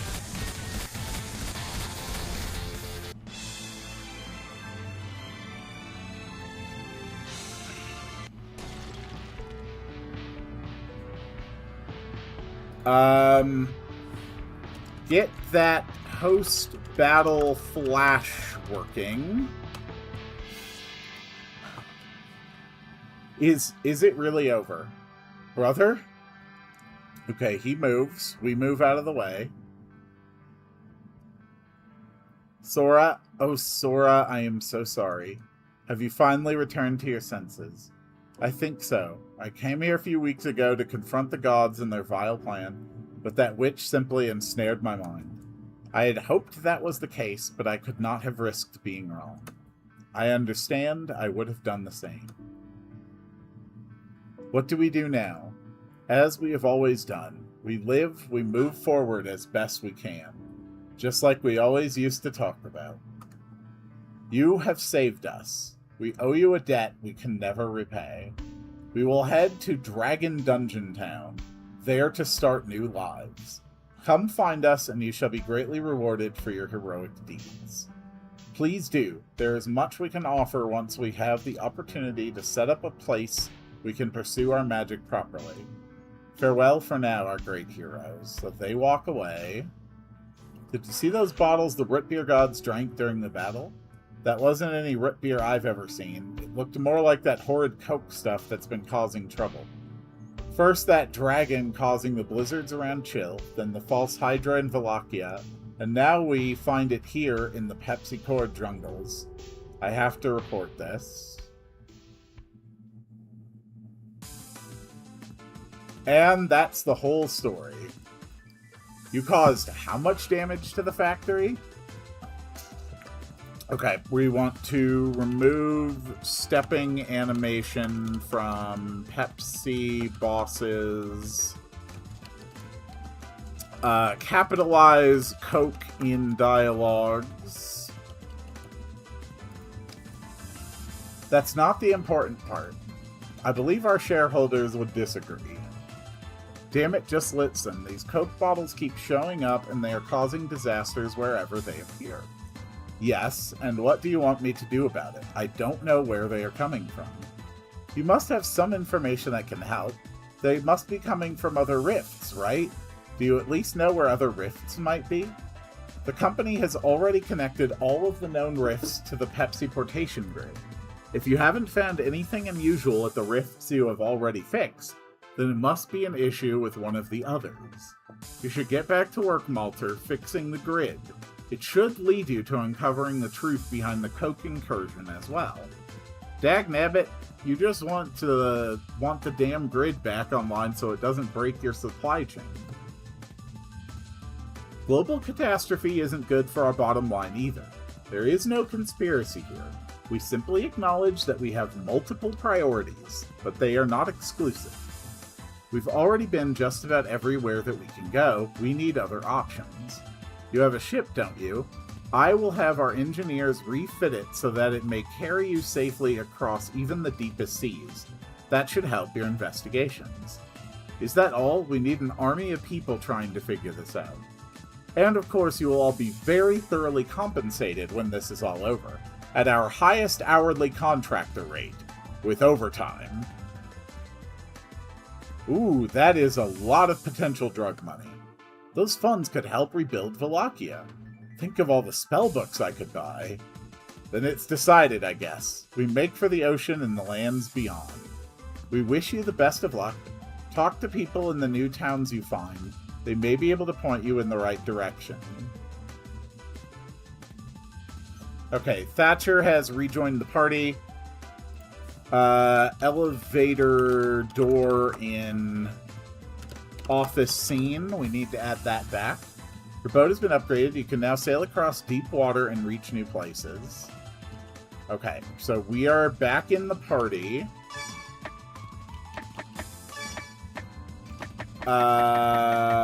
Thatcher did not return.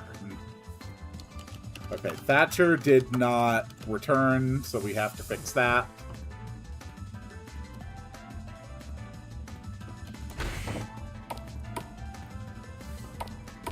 The door did not open. Okay, Office 2F elevator did not open. That's another bug to fix. It also already counts us on the factory floor. Okay. Change the factory floor switch whatever when leaving elevator factory floor typo. It's another thing that needs to be fixed. And I'm also now stuck here, so I can't actually get out. Which kind of sucks. Well, no, I can probably just go to a different floor.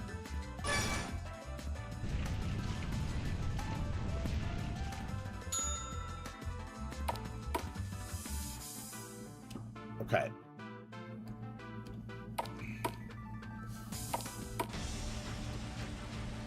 And Pepsi Land Swamp, we can just go through here.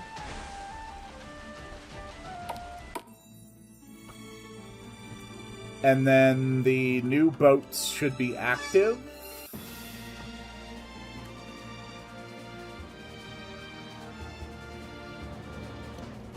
The new boats are active.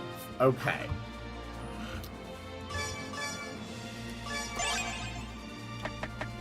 So I'm going to drop a new debug save here. And we've got a few things to fix up. So move the animation for the heal. That is the first thing on my list. Recover all entire party. Okay. Malter shared some of his secret stash with the entire party. There we go. Then we have the you are fully healed. Alright, we got that. Now, after the battle, the root beer gods...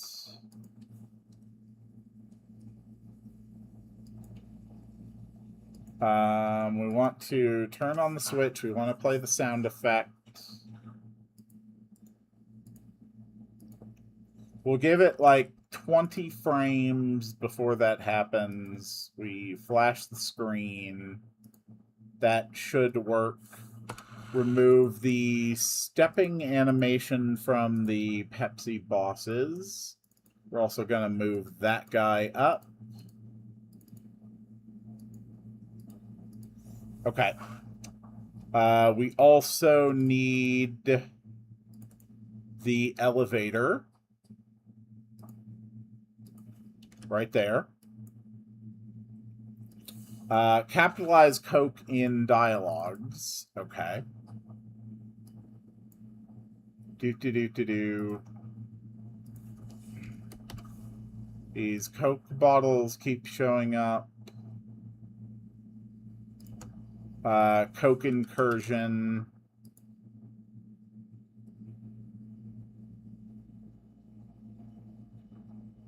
Okay. And then in the actual root beer god scene, we do the horrid Coke stuff.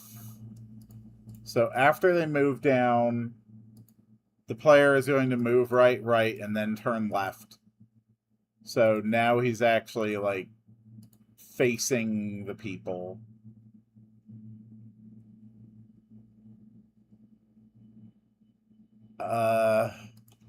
That horrid Coke stuff that has been... looked more like that horrid Coke stuff. We're actually going to have a little bit more dialogue here. Like the one with the dragon that was causing the blizzards in Chill. And then Elena will comment.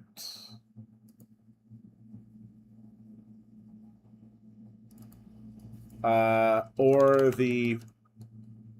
and the false... false Hydra in Wallachia.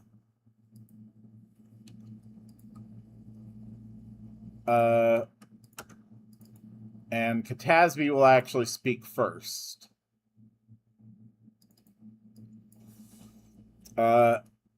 Is that what caused all of this trouble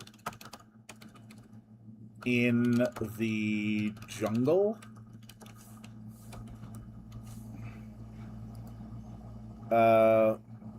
Okay, so they all sort of comment a little bit differently.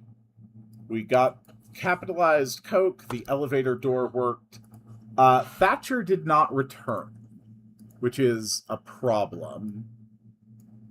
Record the party order.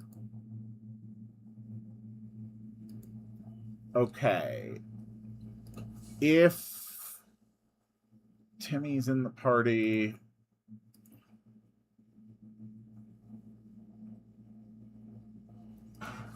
did we ever actually go through the record party system? It's possible that just from the way I've been doing my debug testing that we never actually triggered the Thatcher recording system. We definitely never triggered it. Okay. That is fine.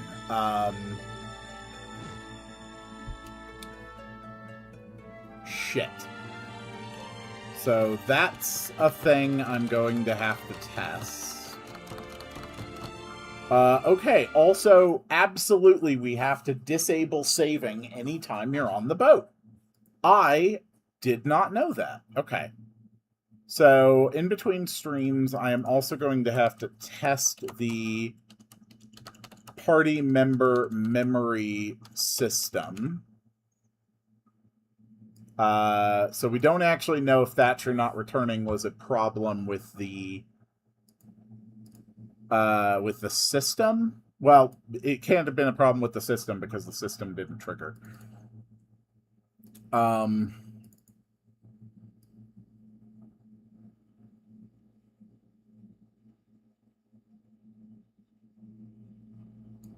Okay. We also never actually caused the party memory system to activate. So that's why it didn't activate when I went in. So that has been fixed. That's the only part of that we needed. The elevator door on the second floor of Pepsi headquarters did not open.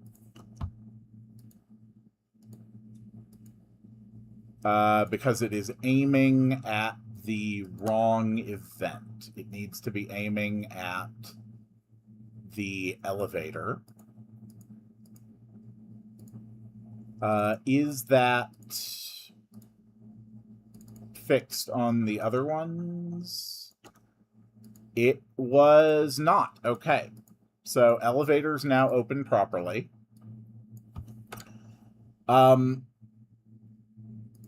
So whenever you leave the Pepsi portation realm, when you go back into the Pepsi headquarters, nope, that's the hidden tower. When you go into the Pepsi headquarters, we need to set the current Pepsi headquarters floor to 2. So that is one more thing that has to happen when you leave the debrief. Or honestly, we can just put it here. Literally anywhere. So control variables, Pepsi HQ floor is equal to 2. That'll mean that the elevator works. So we took that. And then we had typos inside the elevator. So you are already on the ground floor, already on the second floor, already on the third floor, already on the ground floor, already on the second floor, already on the third floor. And here's the typo. You are already on the factory floor. All right, so that takes care of that typo.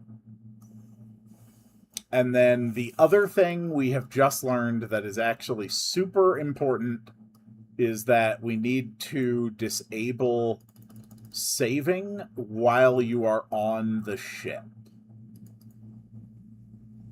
So, oh boy, this is actually going to be kind of annoying. Change save access to disable. Actually, I might not need to do that, because I don't think, like, regular menu saving is even accessible in this game. It's not. Okay, that is purely a consequence of my debug saving, and it's easily fixed. Okay.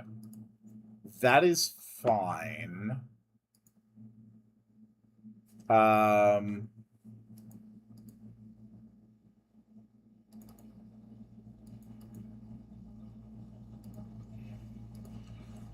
So, I think that's going to be all we're going to do for today. We didn't get to designing Timmy's abilities or more Act 4 world planning, so we will add those here.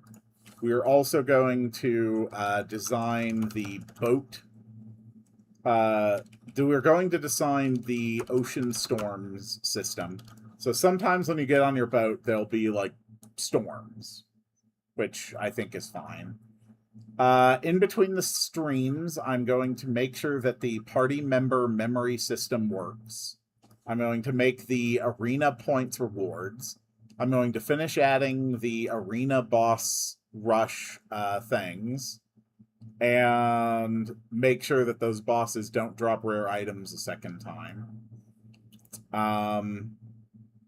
So yeah, that's what I'm going to be working on. So gray cat is Saori, black cat is Sora. Wait, I might have had that completely backwards. Hold on. My name is Sora. Yeah, so the gray cat is supposed to be Sora. And the black cat is Saori. I've also done a lot of integrating the notes for Act 4 stuff.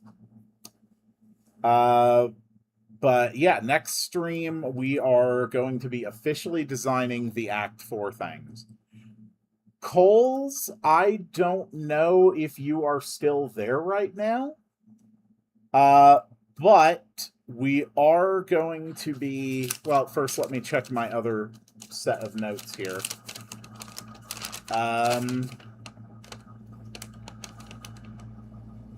Yeah, that's all stuff I can worry about for next week. Coles, if you are still here, we are going to do the player-designed city. We're going to start on that next week. So if you can be here for that, you can basically design the city. So start work on viewer-designed city.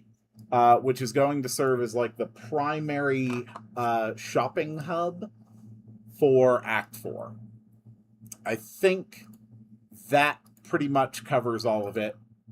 It's been 2 hours and 40 minutes of stream today. I think it went extremely well. I've gone through phases with this project where sometimes I feel kind of burnt out, other times I feel very into it.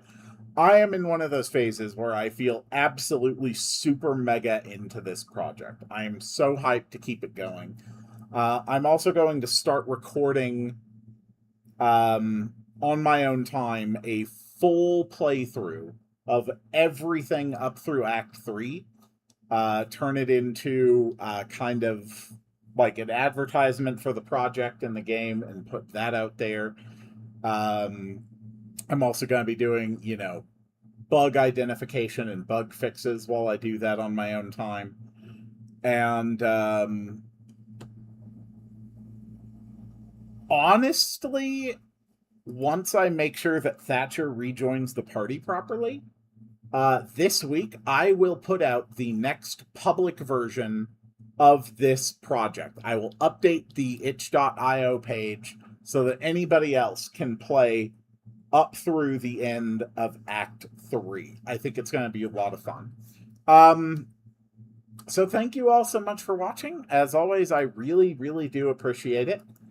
You can be here next weekend on Saturday. It's going to be more Pokemon Moon. On Sunday next week, we'll be back here with more RPG Maker MZ.